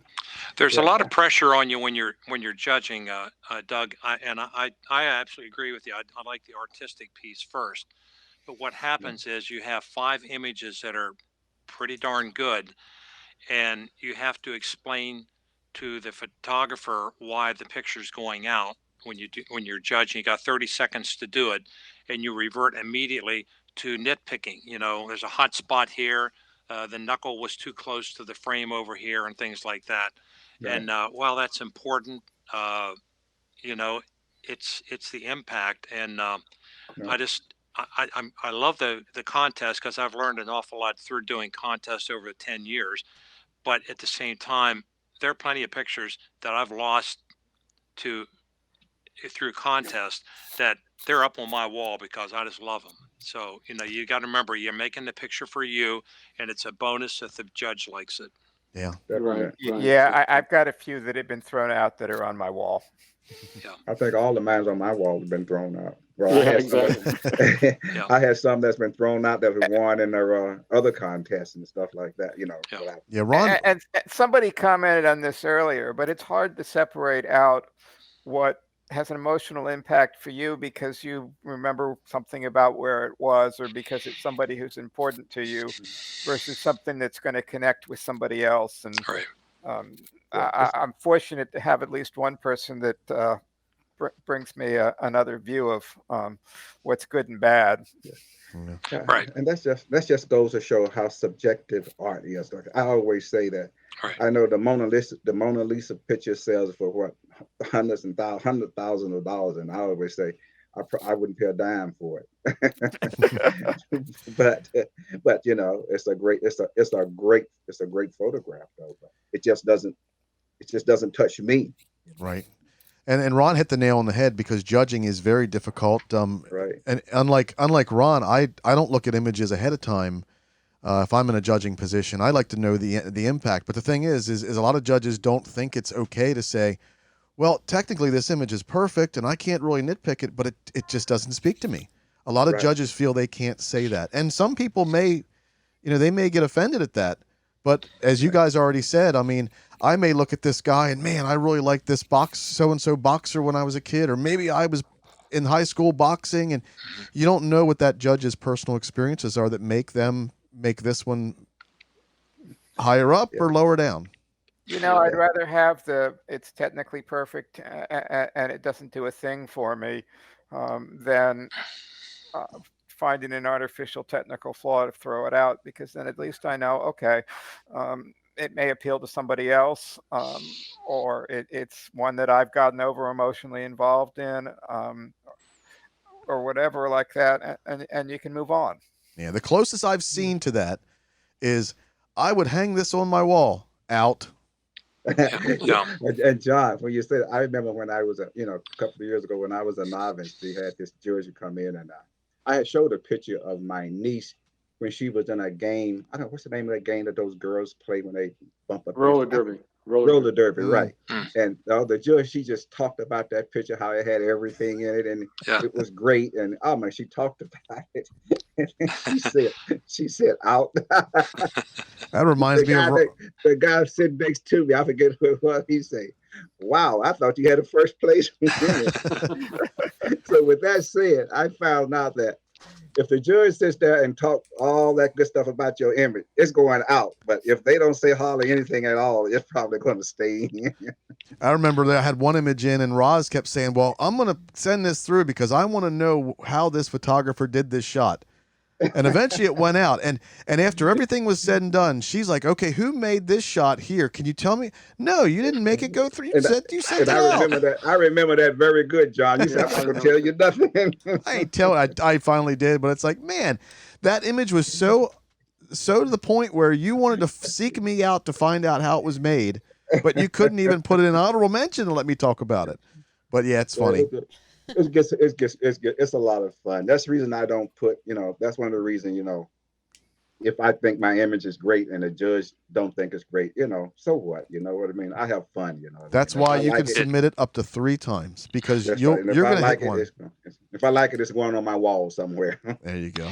The opposite of that happened on one of my first contour tests when I had a portrait of an old codger I'd photographed out in Utah, and it was interior, and the lighting wasn't great, and it was just a smidge soft and so on, but he had a real craggy look on his face, and it ended up to like second place or something.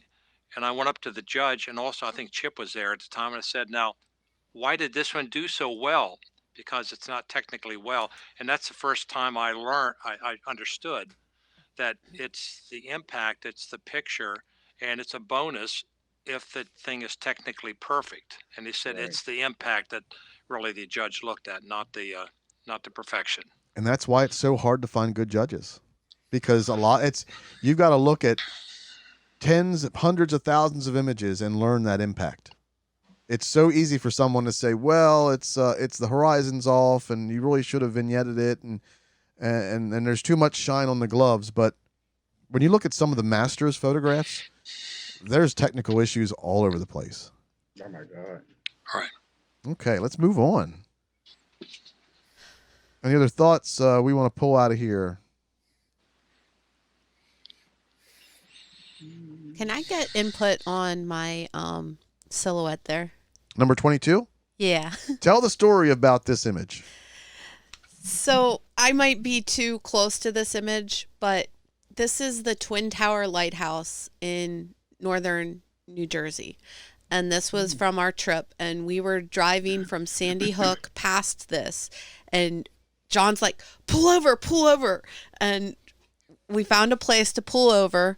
And then he pretended that my car was broken down, so because we were at a place we really probably shouldn't have stopped. It was a legal place to spot. It was. To be. But and then I just sat there taking photos of the sun going down behind the lighthouses, and this was my favorite shot that I got, and I just wanted to know what other people thought about it. Yes, the sun is a little bright, but it's the sun. I think the judge nailed this, Christine. Your money shot there is the sun behind that top spire. But that one didn't turn out as well. Well, I didn't like it. Sorry. The only thing I could say about that, is there any way that you can pull up the shadows on that? I can see tool marks. I can see where you darkened in here, but we can bring that up a little bit. I don't know. I think that if you could bring up those shadows that you can make something out, I think it could be different. Yeah, it's actually this one I'd crop, because it's all about the lighthouse. Crop it down to a fairly narrow vertical.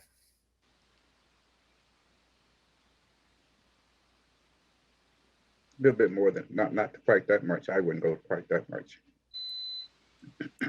Yeah, I'd go bring the right in. Yeah, like that. See if you can bring up the shadows a little bit. The thing falls apart with the shadows. It's just too little dynamic range. Right.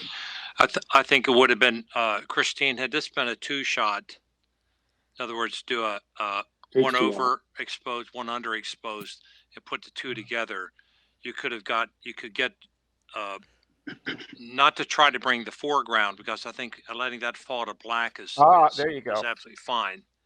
But the sky there seemed like it becomes very much too bright with the sun.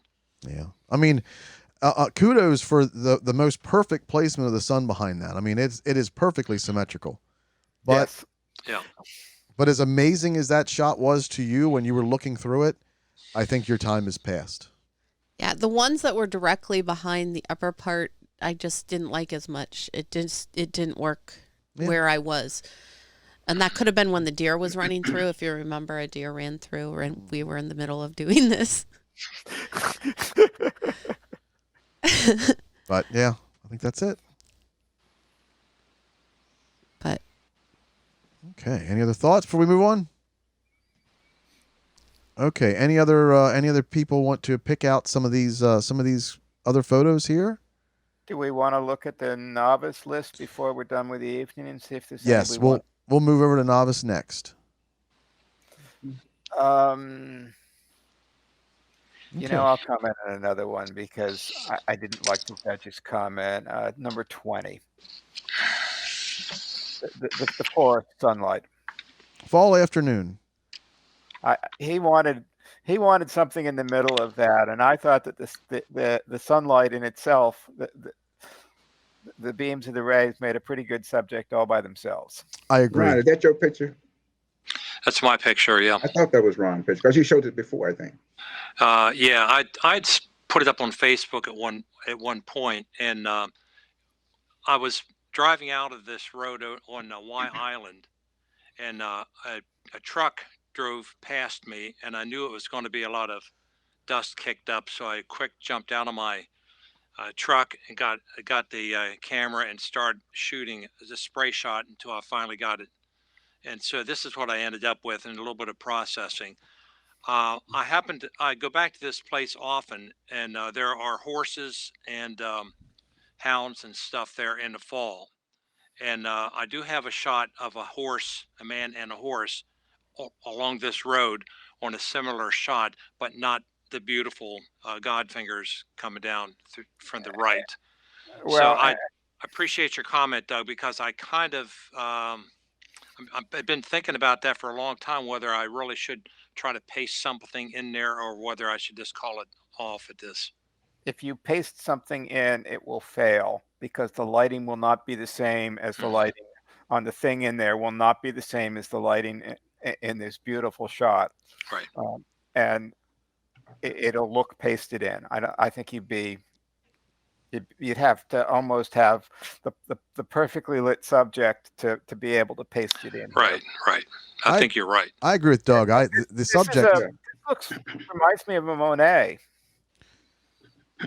Yeah, I agree with Doug. The subject is there. I Right. want to walk down that road. I don't need a car or a person or Bigfoot Right. or anything back there. But the problem is you just have to find the judge that feels the same way that we do. Yeah. I I thought agree this with was well everybody else. done. It's just, I wouldn't want someone back there. I mean, to me, that would spoil that whole image right there. I mean, Yeah, it's just a good image like it is. He just, Right. he just picked it out because he just wanted to say something to throw it out, Well, because he now had this so many. particular judge was about the story, and this one didn't have the story. It didn't have a story for him, and everything that he talked about, almost the architectural shot was an exception, but he said he liked architecture. Almost everything else, you could tell that it was the story of the photo that was grabbing him. I got feedback from somebody who wanted to use this with a church publication. They just felt it had a real religious feel to it. So I See, spiritual. there you so, go. Yep. That proves it right there. Yeah. Over There you go. on Facebook, Scott says, wonderful discussion because it is directed more towards the subject and impact than the technical issues. Right. Alexander says, this is a very nice shot. Go, Ron. Susan says, we can imagine someone in the background walking away from the photographer. And Kathleen says, wonderful lighting. Yeah. Susan asked that we take a look at the previous image, which is, of course, I'm kind of at a different thing here. Let me go back to the grid. Number 32, she says, crooked fence in the snow. Which one is that? Oh, this one here. Number 1, snowy lane. That is another Ron image. Yeah, that was mine. It's another. Last winter. I was up in Carroll County after a snow on a snowy road, and I saw this. I was immediately taken by the zigzag fence and the black and the white. That's all black and white picture. I got out and took about 2 or 3 dozen pictures to try to get this, and I was struggling with the fact that the shadow on the right-hand side was cut off. I didn't quite know how to pull that in because there was more clutter over there that I didn't want. So Okay. I kind of had a feeling that the judge was not going to like this, but it's one of those that I do like, and I'm going to kind of keep it at hand. I don't think you'll see it again in competition. Hey, let me look at that 54 Chevrolet. I Okay, liked it. before we move over to that, I'll say that I love this, but yeah, all that busyness on the bottom, all the crisscrosses. I don't know if it works for the image or against the image, at least in my eyes. There was a particular location I wanted to get the shot I wanted, but I would be trespassing. So Yeah. you don't have the money shot here. Right. Oh, okay. Good attempt, Ron. Yeah. Thank you. Yeah, good attempt. It looks good. Which one, Fred? The 54 Chevrolet. Is that this They here? said that it's Yeah, that that's one. when Yeah. that's Kathy. Kathy did that. Man, all I could see was the Chevrolet. I didn't realize it. She said that it wasn't put in, but I like that one. That one was fantastic. That is nice. This The one only tells a way- good story too. Yeah, the only way it could be better was a 55 Chevrolet. Yeah, right. No, but it's a 54. But it's nice. It's I think it's a 54. It's either 54 or 53. It's I a think great 54. panning shot. It's not crisp and in focus because it's a panning shot, but that's okay. Yeah. I love her. I love the fact that she's got a reverse vignette on the outside, and it's very subtle. And unless you're looking for it, you're not going to notice it's there. Right, because I didn't even see it. Yeah, I did. When I looked at it, I just thought it was great. I didn't look at all that stuff. Now maybe it didn't place higher because the background is kind of. Well, it's a taxi, isn't it? It is, Yeah. but Yeah. Yeah, I see said dumpsters. something about if you see right at the back of the car, right there where that thing is sticking out there. I don't know what that is. He commented about that bothered him back there. That little thing back there, and he also. I agree with the other point that he made about it, that it seems disconnected. The way it's lined up with the building, it almost seems like it's driven out of the building. There's not a where did it come from back there, and that was his comment, that it looked like it had been pasted into the photo. Did he say something about the vignette too? No, not that I remember. No, But the I other tell you what, thing- I just liked it. When it came in, I just thought it was a great picture. Yeah, the other thing he said was something about that, something sticking right out the back of it, right there, sticking to the window. He Yeah, said it's a something car. about that, right? It's a Well- car parked in the street, probably. Yeah, that's what he said something about. Part of the discussion here is it's a really darn good picture, and this is when the judge is in a position to have to justify dropping this out when it's Right. it's going to be very appealing to people like Fred and I and others that are car people. I mean, it's a great opportunity, but he had all his comments were all had merit, I think, because of the context with the building behind. But that's kind of a product of the discussion was a product of the judging process. If it were not up against something else, it just wouldn't have gone that way. Yeah. Yeah, they got to throw something out. I just liked it. Yeah, they had throws on that. I just liked it. that shows Kathy's got great technique here. Yes. Very, very good technique here. It just sometimes the action doesn't happen with a picturesque background. Right.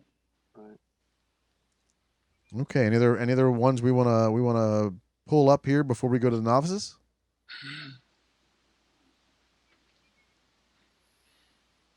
Okay. Okay, here are our novices. And I believe this is True Colors of the Sea. This is Terry, I believe. Which one is that? That's my unlimited list, number 16. This is Terry Jackson.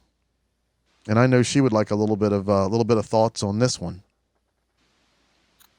I thought this had places, didn't I? Yeah, I thought it placed too. Yeah, I thought it did. Yeah, it looks like a great abstract. If it didn't get anything, That was my thought. Was it? Yeah. We should have saved it till next time. it was very confusing to me with the fish over here, but I was really intrigued by it. I'd like to. Yeah. Maybe it's a good abstract for next month. Yeah, really. Absolutely, because the only thing that I have a problem with this is it wrecks my brain. I don't know what I'm looking at. I see fish. I see the top of a wall. I see what looks like water is bending in a 90-degree angle. I don't know what to think of this. But That's next right. competition, put it back in because I think this is amazing. I suspect it's through an aquarium window. Mm. Tara's there. Ask her what it is. She's still there? Is she still on? We'll see. Debbie says, nice piece, cool abstract. Saw the fish later and became even cooler. Mm-hmm. Yeah, I think last week I remember looking at this going, what the? And then later on I was like, oh, there's fish up on the top. The same thing I did, Chris. I say, this is another abstract. Now I saw the fish. I said, oh my God. Kathleen brings up a good point in chat. She says, good abstract, but too much blank space in the lower right, which I agree with, but I don't know how you fix it. Terry says, that is the boat. The boat. That is an abstract. Oh, I see it now. I see Okay. she's looking down. This is the bow of boat. Yep. And here's the reflection. I see it now. Yeah, make it an abstract. That's good to go. That's cool. Yeah, resubmit that, Terry. Yeah. Maybe pull noise out. Has it got noise in it? It might. Yeah, tell her to pull a little noise out of it. She says there is a face in there. Yeah, right at the bottom with the tongue sticking out. Right? Down at the bottom? Oh, Yeah. Huh? And Nose, I tongue? see. I don't know. I see something there. it's the sea in a boat reflection. Yep. Wow. That's abstract. Yeah, Terry says the judge liked the colors, and I agree. Those colors are great. Yep. Yeah, I so thought maybe this- you could put a couple of fish in the bottom.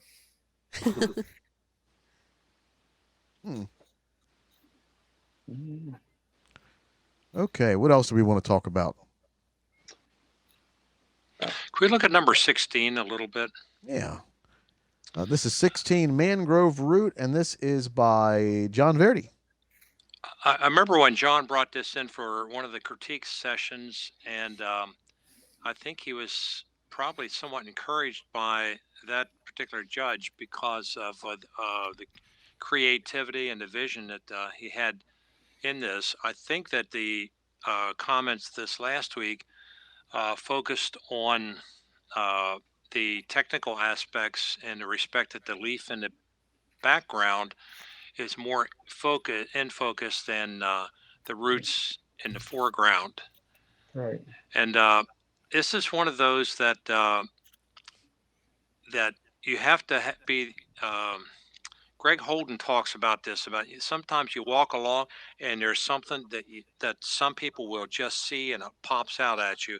And I suspect that's the case with John. That reflection down in the water there, it's just really, really unique.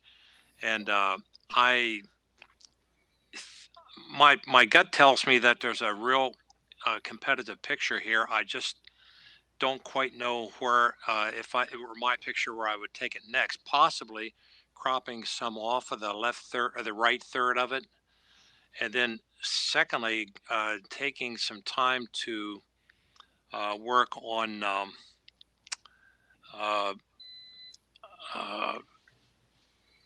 get the focus crisper with Sharpen, Topaz Sharpen AI, something like that. Yeah, and a little bit of angling might help. I think it's just unique with that starburst, but yeah, I like that better. I like that crop better, John. Yeah, that corner to corner. It looks like he brought up a lot of the shadows because I just see a lot of what looks like noise in there. I do too, and I don't know that the shadow needs to be brought up. I agree. I mean, just let that go contrasty. I'm wondering if this is a black and white. I'm not sure. Let's try it out. Oh, maybe. But we lose that nice. We lose that nice brown. What if we go to sepia? We keep bringing the brown a little bit. Maybe. Yeah. Very possible. Had to work those the two roots. It's one of those things you'd just move on by, and I wanted to say kudos to John for being able to see this and pick it up and think of something from a far different angle than the rest of us. Yeah. Yeah, he's already way ahead. He's already way ahead in finding these things. Now the problem is, how do you compose it, and how do you process it to really smack the judge until they give you a first place ribbon? Over on Facebook, John says, I have another version that is sharper, which I like better too. Okay, Okay. I bet we're going to see it one more time anyway. I hope so. Well, the other version starts fresh. Yes. Okay, let's go back to the So grid. can I ask about one of mine? Certainly. The cat. I wanted to bring that one up, even if you didn't. This would have been one that, if we had another critique, that I would have brought. Yeah. Hello, Kitty. My thinking, Doug, is, you know what? This is an amazing shot. I love the composition. I love the swoop of the window. I love everything about this. I love the little paw in the glass, but I'm just not a cat person. Not that I don't like cats. I'm just not a cat person where anybody who's a cat person, this is probably the first on their list. Yeah. It seems a little unsaturated, but I think other than that, I think it's an amazing shot. Saturation's really easy to fix. Oh, absolutely. What you could try is try to make the eyes brighter. Yeah, that was a comment from the judge, and that's Oh, it was? Yeah. and that was really easy to do. Yeah. And he didn't like the little white spot to the right of his head, which Right, yeah. Yeah. that wasn't as easy to fix because it's actually kind of burned out and wanted to go to gray. Yeah, that white off to the right. If you could get that taken care of, if you just put your hand up over that, your eye goes. It just really gets focused in on the cat. It just sort of Right. distracts your brain when it's there. Yeah, it's a basic to light spot of a picture. That's why I looked at it. But still, it's great. But I think if you just bring his eyes up some more, it'd take him right to the eyes, and he wouldn't even look at the white. Over on Facebook, Terry says perhaps the back could be softer. Yeah. And Debbie says maybe tone down the highlights on the upper right. Well, what I'm seeing is the background is very, very out of focus, very soft, but this window is just not perfectly clean. There's a lot of dust up there, and I think that's what's drawn as well. Mm-hmm. But that's going to be, it's going to be something difficult. You put a little bit of a dust and scratches on there, and then paint it out. John, what happens if you vignette on that? I wonder if that would help any, absent the ability to clone something in there. Take a look. I mean, it helps. Yeah. Fred's right. Brighter eyes would really, really pop. And even put a little fake highlight in there. Yeah. Like he said, draw. Give something brighter, as bright as that competing corner. Yeah. Yeah. Very nice. Now, saturation wise, let's take a look. Ooh, I kind of like. I kind of nice. like that. Right Yeah. There you go. Yeah. And that's a 30 on the saturation scale. Mm-hmm. Yeah, but very nice, very sharp, very nice image. That one may reappear. I hope so. I hope it does. Debbie asks if we can take a look at the image Joy, and I believe that is image number 9. Let me see if I can find it in the grid. Oh, I've got different numbers here because of that. Let's see if I can sort by file name. Joy. There we go, Joy. Joy. Oh, wow. There's something weird with the processing of the tones on her face. Do you guys see that? Mm-hmm. It's almost, let me see if I can zoom. If you see where my cursor is, I see flesh tones here. I see flesh tones here, and I almost see like a weird gray. Yeah, and up on the forehead too. Right. Yeah. So there's something that you did with the tonality and the colors, Debbie, that really didn't help you out here. But I just see a line. Maybe she had done something to bring the sky down. But you know what you could do is take it into Photoshop. The new Photoshop's got something for skin, and just redo her skin and be done with it. But my Yeah, the question is, judge, but the judge problem was it was the shadows up under her hat that she didn't get lit up under her hat. He was saying about the Hmm. shadows under her hat and the shadows right down below her on both of her ears that she should have brought those over highlights. She should have brought those shadows up some. That was one of the things the judge picked out on this you picture wanted the right here. shadows up. I would like to see the Not hair. I mean, Well, the uh, shadows down. I would no, like to see the I hair mean, darkened raise, more. bring the shadows up. What I'm trying to say, to see the hair a little bit more. Yeah, I He would have was saying it taken was, them. I would have taken them down because it almost looks like she yeah, did try to bring up the shadows here and here. yeah. That's one of the thing the judge made. But my What about the question is, sky? What about the sky? As bright as everything is, why is the sky crowded? The sky cloudy. yeah, that's a good point. Well, here's my question: what story does this have to say? Joy. I agree, but What's the impact? What you we know, trying to what's the say? No, impact for it? it's not joy because she's clapping, so it's for something. It's something else. She could be It, dancing. Mm. it's either it could be dancing or she's watching something. Yeah, I'm not seeing Well, enough of the story, and I want to know more about why she's happy. Right. Yeah. I want to know more about what is she wearing? What's her culture around her? Right. Yeah, and that goes back to the same thing. When a lot of people take wildlife shots, they zoom completely in just on the animal without showing any of the animal's environment whatsoever. And you wonder, you know what I mean? To me, animals lives in an environment. You want to see a little bit of the environment, and that's the same thing you're saying here, John. Is that what's really going on here? You know what I mean? Right. You don't get this. What is she clapping for? I don't know, somebody doing something, but what is it? You know what I mean? But on the other hand, and that's a good thing. I want to see more of the environment. But there's you Yeah. can go in there and just really crop in. Now, of course, the hands are going to be a Yeah. problem. I mean, you could really crop in and take out the environment, but then that Yeah. becomes a different feel and a different story. Right. And then I'm not really so worried about the environment because I'm really looking at what you're showing me here. I kind of like that crop in a little bit better. Yeah, the For this problems with the. particular photo, yes. Mm-hmm. She says that this was in Peru and she did not change the sky here. I thought it was in Peru because I was down there and the dress is fairly distinctive.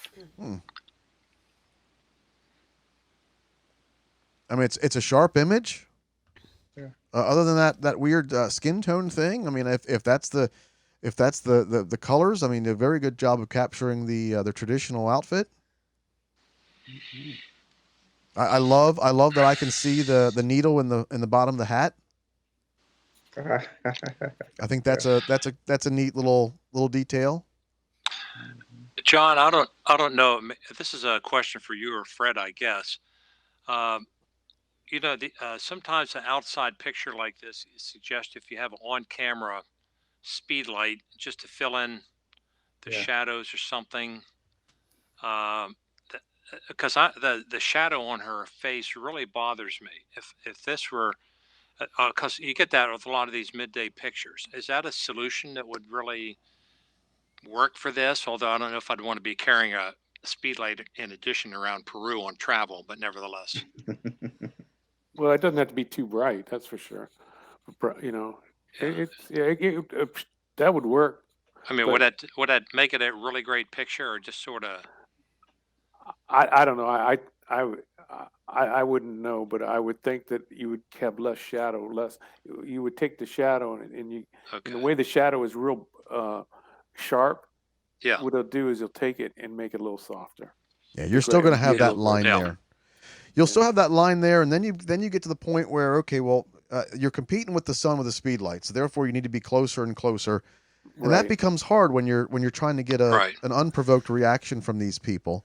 Right. And you need an awful lot of speed light to compete with the sun. Exactly. Okay. Now Yeah. this is a thing that I would love for Debbie if Debbie found herself back in this spot. This is where you go up to this person and you hold your camera up and you ask them, "Can I get a photo of you?" And you have this lady look you dead in the lens, and you get a photo of her in her garb. Maybe find an uncluttered background. But I mean, she's got a. It's the same as when I was in Peru. They dress and pose, and you just give them a little bit of money, and they'll do anything reasonable for your photographer. But this lady is very photogenic. Her outfit is very photogenic, and all the worst they can say is no. All right. What kind of speed did she have on the shutter? Let's see if we can pull that up. No, they actually charge you for the photograph. They won't let you take the photo if you don't pay them. Well, that's usually pretty good. Yeah. Is that the same way it is in Mexico? I never been there. I don't know. I haven't been to Mexico. I did the Inca Trail, and this looks like it was somewhere along the Inca Trail. Over on Facebook, she says she liked the close crop, and she never noticed the needle on the hat. I'm going to give away one of my secrets, but one of my secrets to street photography was if you go to the bank, you can get $2 bills. Okay. And the last time they printed $2 bills was about 9 years ago. So they're not as rare as people think, but you put a stack of $2 bills in your camera bag, and if you want to photograph somebody, and you give them $2 or whatever, and it's kind of a neat memento thing. People think they think it's worth more than it really is, but it's really when was the last time you saw a $2 bill? Okay. Debbie says she was singing. Ah, cool. Well, here's the where what was she singing? Was she singing along to a band? Because what you can do is you can put some of the band members in the foreground out of focus, and then pick this young lady out between them and use that as a framing element. Alexander says a lot of folks used to be fearful of a camera capturing their souls circa 1974 in Ecuador. Yeah, you need to learn that. Yeah, you probably need to learn the culture before you. Debbie says no band. She was just singing to herself. When I sing to myself, people think I'm crazy. Okay. What other thoughts? This one keeps coming up. And this is number 5 captured, and this is John Verdi. And I've heard 2 judges say the exact same thing about this. Are what am I looking at? Someone else's art. And this is very borderline. But it showed up because the critique leader on this raved about it. And what he raved about was the story of it, that it's not somebody else's art, it's somebody else's memory, and you've captured that memory. I'm glad you said that, Doug, because I feel the same way. This has more symbolism to it than somebody else's art. And I love that about it. I wish maybe we saw the right hand side of the stack of photos, and see the entirety of the twine going around them. I'm kind of bothered by it being cut off like that, but other than that, I think this is very creative. I had a photo last year that was somebody else's art, but made the cut, and then it made best photo of the year. Yeah. So. That somebody else's art thing. Just move on. John, please tell me you bought this stack of photos for $3. He says the title is important. Captured. We talk about capturing pictures. What is captured here? Yeah, you got different meanings of captured. Captured because it's a photo. Captured because they're all bundled in twine. Well, it's got an interesting impact because you've captured somebody else's memories. That's true too. And I agree with you, John. If we could pick up the scalloped edge on the right hand side, it would probably fare out a little bit better. Again, an awful lot of these are just really interesting pictures and really deeply personal to the person who shot it, and if it's some people will pick it up, it's just not going to resonate. Mm-hmm. I like this. Other than that little nitpicky stuff about the edges, sadly, John said he did not reach into his pocket and get $3 and buy this lovely set of images.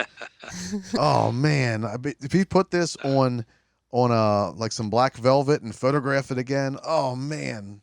I just love everything about this image. Debbie says, I have never seen a judge respond well to a photograph of a photograph. It can be a really cool photo, but the judge response is always the same. Yeah, But sometimes the story is what it's about. If there's a way you've packaged it or redone it. But yeah, so many people don't want to see the story. Christine and I, we rescue a lot of photos and slides and negatives from thrift stores and antique malls. And this really tickles me because I want to know about the people in the photograph. How come the ancestors of the people of this photograph don't have these memories? Why are these being sold? What happened that these images got tossed out into a thrift store at some point? It's very sad. I've got an entire case of glass slides, stereo view slides of a beautiful bride and groom's wedding. And what happened that made them sell that for so cheap? And unfortunately, I never could find the family, but yeah, it's sad. Actually, I've got a couple of what I think are tintypes that I have no idea what they were actually of. So they're all they are is curiosities now. Yeah. And even back then with tintypes and CDVs, several of them, nobody wrote who was in the image on the back of them. No, there's nothing on them. But sadly, we do the same thing. We do the same thing. I need to get them to you if you're interested in them. Oh, I'd love to see them. But we do the same thing with our images nowadays. I mean, what happens when we're gone and somebody, finds a hard drive of our images or a stack of our photos, and they don't know who they are, they're going to throw them away. I've taken old family pictures and like old army hats, in other words, some objects or badges or whatever, and kind of made a little bit of a collection on a tabletop, trying to do a studio shot of those. And sometimes they really are very effective. And I know they're not going to compete, but they really are a good way for you to kind of put pieces together that fit together. Nice. If you're trying to capture something in your family. That's really cool. Yeah, That's a good very idea. cool. Any other photos we wanna snag and talk a little bit about? Yeah, see them up on the big screen. Let me bring this one up. 23, Step Back in Time, and this is Susan Weber. Anybody have any thoughts on this one? I think Susan, I think she showed this picture a long time ago. I'm not for sure. Yeah, and she did in the critique. Okay, yeah. I think she showed that. Yeah, I agree with the judge on one thing. When she cut her chin off there, you either should have showed more of the person, or I think she should have cropped it even more down just to show what the lady is doing there. Yeah, something like How that. about like that? I think would have been something like Mhm. that. I think would have been better. You know what I mean? But on the contrary, she has a good capture there. She did a good. The picture it tells a story. It tells the story. I like the sepia tone of it, and step back and nothing is blown out, and it's, to me, it's a great picture with that one little flaw with the cropping of it. That's the only thing that I have to say about it. I'd like to see a little more contrast on this too. Mhm. Yeah, but the story, the impact of it is, to me, it's great. Yeah. I see the sewing, I see the scissors there, I see the cloth, I see the basket, and I know what this person is doing, and that's what they did back in. This is how they didn't have sewing machines back then. They did it with the hand. I like the crop that John did when Yeah. you focus in enough to really see those. Right. It's about the hands and the scarf and that Right. basket. It's a Yeah. kind of triangle. Right. And Definitely. I don't have any problem with some of these older pictures. Sometimes it seems to me, or at least an older scene like this, if it's a little bit softer, more pastel, I think that sometimes they're more personal that way. I Right. noticed that some of the uh, plates that John and Christine do kind of have that old timey feel because Yes. they're not as contrasty as some of the newer things, and that kind of accentuates that feel to it. It seems to me. Yeah. That is a big crutch with a lot of judges. I remember submitting a couple contests back, a pinhole image I made, and I loved it. The colors and the shapes and everything was great, but pinhole images are very, Yeah. very soft. And it Okay. just seems like that's a big crutch with judges, is if it's not perfectly sharp, automatically out. Yeah. Yeah. But I love Susan. I love this image, except for the fact that her chin's there. There's this negative space on the left. But Yeah. if you crop it in, you get rid of all those issues. Yep. There Didn't you go. you do a competition once that it's soft, but I like it anyway? We did actually. How long ago was that? Oh, I'm not sure. Yeah. The thing about softness is sometimes it's all about the story you're telling, and so Right. many of our judges are like, "Oh, it's not sharp out. Right. It's not sharp," and like, Right. I'm a macro I photographer and got I one don't for- stack my shots. I like the fact that there are sharp parts of it and unsharp parts of it. And yes, I can do stacked images if I can, but sometimes I like that softness. Sometimes I like Yeah. to have just that one spot in focus and the rest of it out. Yeah, and with that said, Christine, especially on flower photographer now, the new thing now is that you just want one little. If you're just focusing on one little part, will be in focus, and the rest of it is out of focus, which is beautiful. And a lot of judges haven't caught up with that yet. You know what I mean? And Yeah. and you're 100% right. Because when I shoot a lot of my flowers, sometimes you will only see one something in focus. It's like if I want the statement in focus, that would be the only thing. The rest of it would be blurry and with that misty look to it. Well, it's a means of directing attention. Right. Kathleen says, I feel the softness is important to this image. And Rich says, does a picture really tell a story, or does it trigger us to make up our own story about the image? The story is made by the viewer, perhaps. And I think that's a very double-edged sword. You want to give, you kind of don't want to give too much of the story away. You don't want to spoil it for them, but I think that makes a good image, is you allow the viewer to kind of dig deep into their own soul and their own experiences and kind of relate with it. Yeah. But the bottom line on this image here, the only problem I see with it is the cropping problem. Yeah. Mm-hmm. Okay. Any other ones we want to take a look at? Hey, John, go up to this one with the misty something in it. What do they call it? It's with the snow with the leading lines going all the way back to the buffaloes. Bison and Mist. This is by Clarence Carvel. Yeah, that's a nice image too. It is. Yeah, I thought that was a nice image, but he said something about that it faded off, the focus faded off or something, but I didn't think the intention was to have the buffaloes in real focus and all that type of stuff. I thought it was a great image the way it is. I liked it.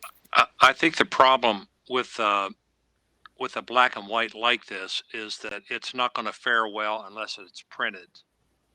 If I could see the print, I could know. But we're looking at 6 or 8 different monitors right now between the several of us, and we're all seeing a different view of this. And when I first looked at this, the background was very muddy, and tonight I can see all the way back a lot more clearly. I just think it's a good black and white print's worth its weight in gold. Yeah, I can see it all the way back to like a little house or building back there somewhere. I can see all the way back. Well, and the problem with the buffalo is not that it's out of focus; it's that it's softened by the fog. Right. All right. Yeah. What I have a problem with here is that there's 2 different kind of images here. You've got the bison where everything's nice and soft and very muted tonality, and then you've got the leading lines, which is very crunchy, very abrupt, and it's kind of like it's kind of like eating a steak with or without A1 or something. You eat you sit there and you blow out your palate with all the sharp crispness and the contrast, and you look up top, and then it kind of just muddies out. You could probably lose almost half of the bottom of this, and then maybe even give it a little bit of a white gradient, a little bit of a gradiated blur, and I think that would just keep the delicateness of the top and just pull it down the bottom. I love the leading lines at the bottom. It's just those 2 different processing styles are very abruptive to me. And also the buffalo are almost in the center at the top, so there's a part of me that wants to move them and cut off the trees to the right, although I love the trees to the right. It just seems like a little off. So It's not a bad suggestion, actually. There you go. That's pretty nice, John. John, can you put a gradient on the top, and instead of using dark and white, use that? I don't know if you can do it in Lightroom. Use the dehazer and see what happens as a gradient. Let's see if I can do this. I usually don't do this work in Lightroom. Let me bring that up, and then I should be able to adjust that down.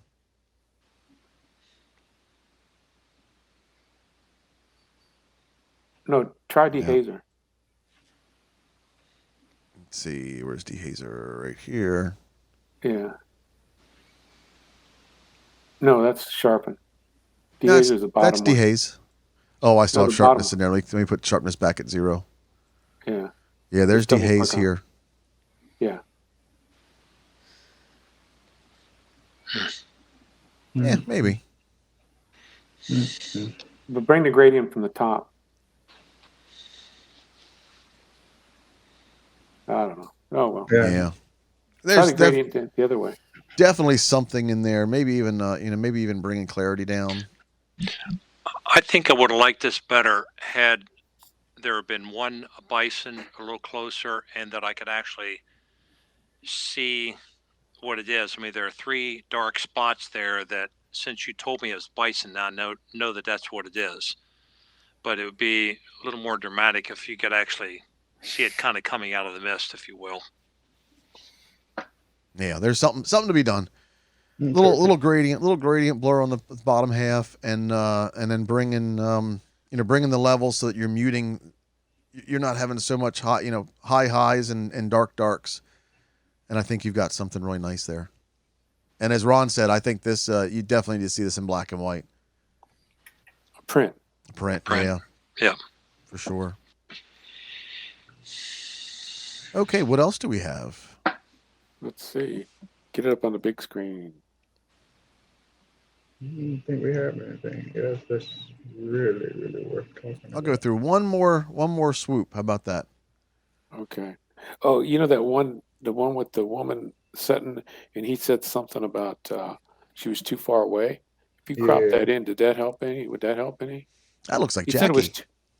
She said they said that she was too far away. I think that's a Jackie. That's a Jackie back there. Mm-hmm. Oh, yeah, that's mine, and that's a Jackie back there.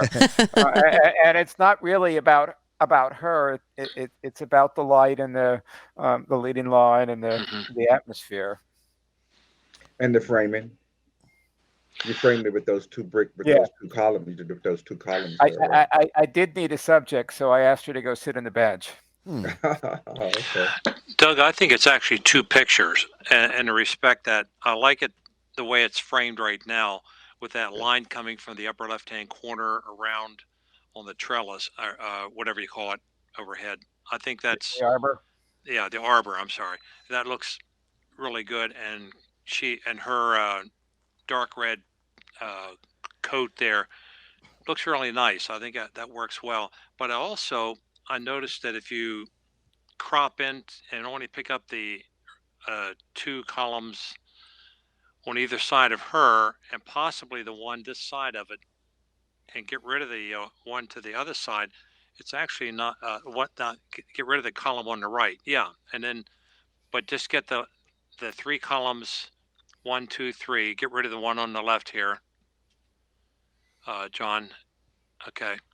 Okay, I see. You want her kind of like in the middle. Okay, I want her in the middle, and something like that. Anyway, I think that can be about her, and I think that's got some interesting light patterns on the ground to carry this. So it's I worry that she's too far in the middle, and not only that, she's looking in a direction, which is fine, but the problem is there's that bush right there, and I kind of want to see where she's looking. I want to see where that bend takes her. I want to see what Jackie's seeing. Yeah, good point. Yeah, I don't know how to fix that. Maybe have her put up on the left-hand side where this column is and looking in that direction instead. I'm not really sure. Or you as a photographer moving up 2 columns and kind of just capturing her in the left side of your photo and getting more of the scene. I'm I not really actually sure. have the original actually had another set of columns. So I've already cropped out one set of columns. John, I think you hit the nail on the head. She's looking out, and from your vantage point, all you see is a bush in her line of view. And if you're able to get more real estate to the right of that and a sense of what she's looking at, I think that I'd be viewing this a whole lot differently. Well, maybe next spring. Yeah. Yeah, don't throw it away. It's a good picture. Tell Jackie she did a good job for you. Yeah, it's someplace we could go back to. Sure. Okay. Anybody seeing anything they want to grab? And I don't see anything else.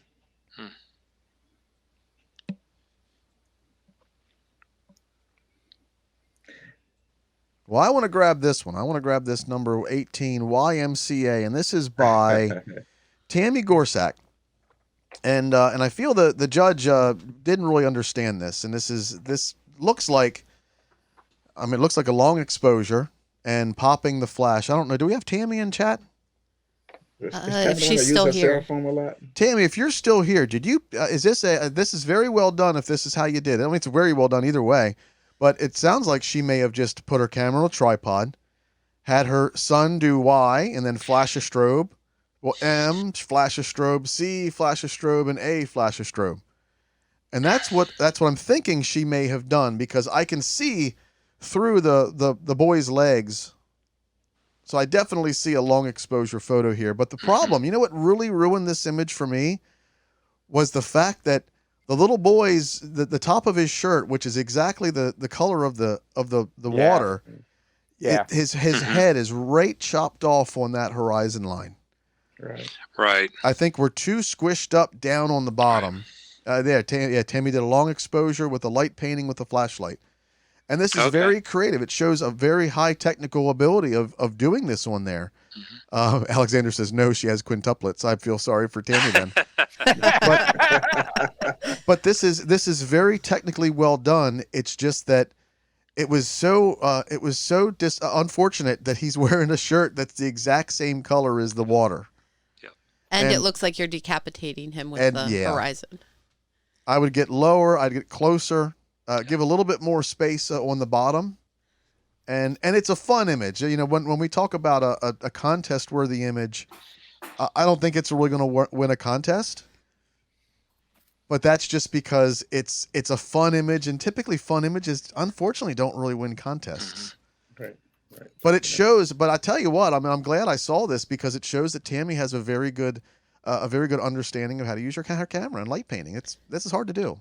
She says they were waiting at Wallops for a rocket launch and were just playing around. Next time you do this, Tammy, take some sparklers. You like light painting? Take some sparklers. Or you know what I've been trying to do recently is, well, actually it's been a long time since I've been trying to do it, but you can actually take an old metal whisk and put it on a string, and then put steel wool in that, and you can light that with a 9-volt battery. And if you have somebody that you can trust around fire, I'm not going to suggest that your son does this, but someone you can trust around fire, they can spin that, and it makes amazing light patterns in the sky. But yeah, keep up with that light painting. John, part of the problem with our competition mode these last 2 years is you basically have 3 pictures per month that you can bring in to compete with under a theme. So consequently, you don't, if you really are trying to get some points, you don't have a lot of room to be creative or take a risk. And when you're doing prints and 6 prints a month and 3 digital, you got 9 images there. You can take some risks there, and and it's okay, because you got a couple others. You say, these are going to be competitive. Right. So maybe next year. I can definitely relate to that.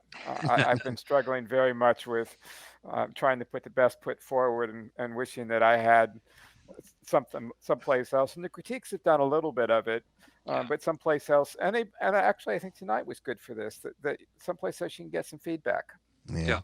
Well, that's one reason why last year, when we knew we were going to be kind of tanked as far as meeting in person, we did the digital color and the digital black and white, and not everybody liked that. But I tell you what, I love seeing a good black and white image, and I severely miss the black and white print contests because it's one thing to.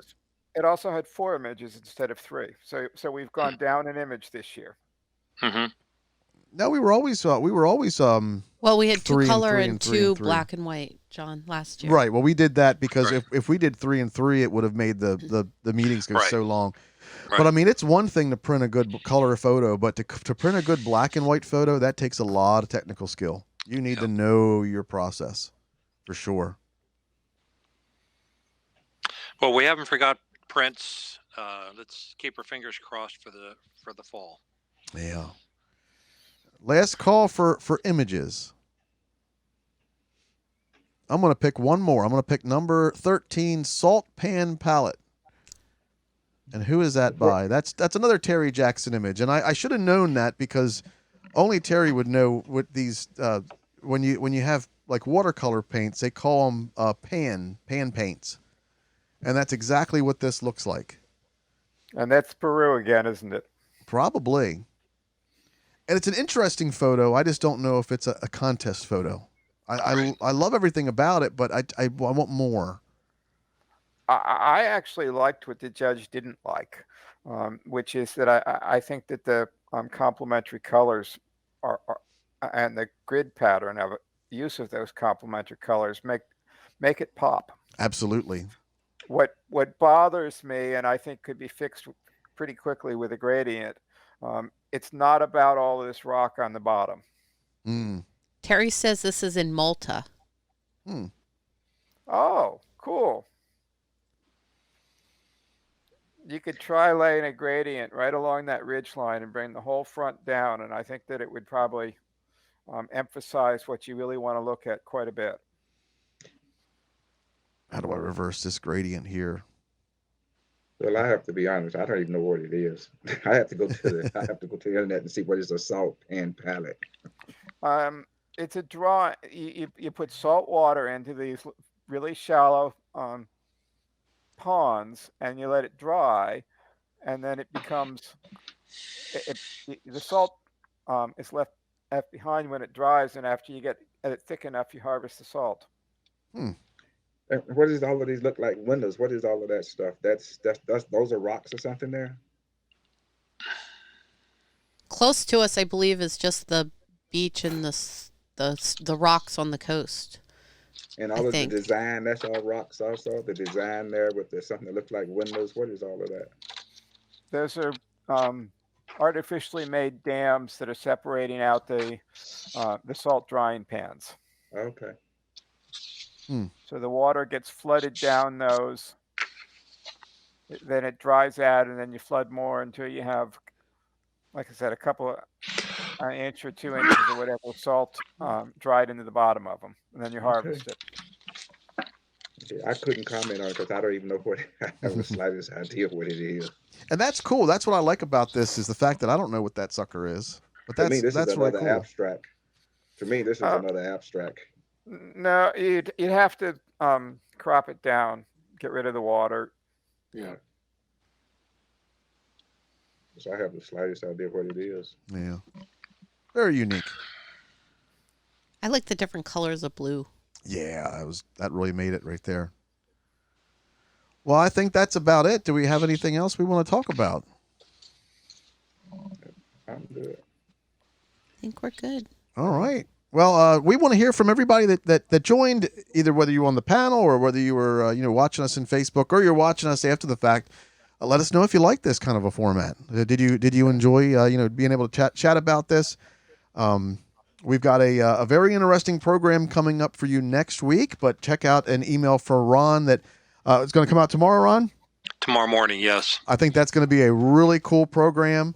I'm very excited about that, but he's gonna work out the specifics, and then who do we have? What is it? An artist talk on February 10th with Janet Matthews, And then we have the abstract digital contest on February 17th. Make sure you start getting your image together for that.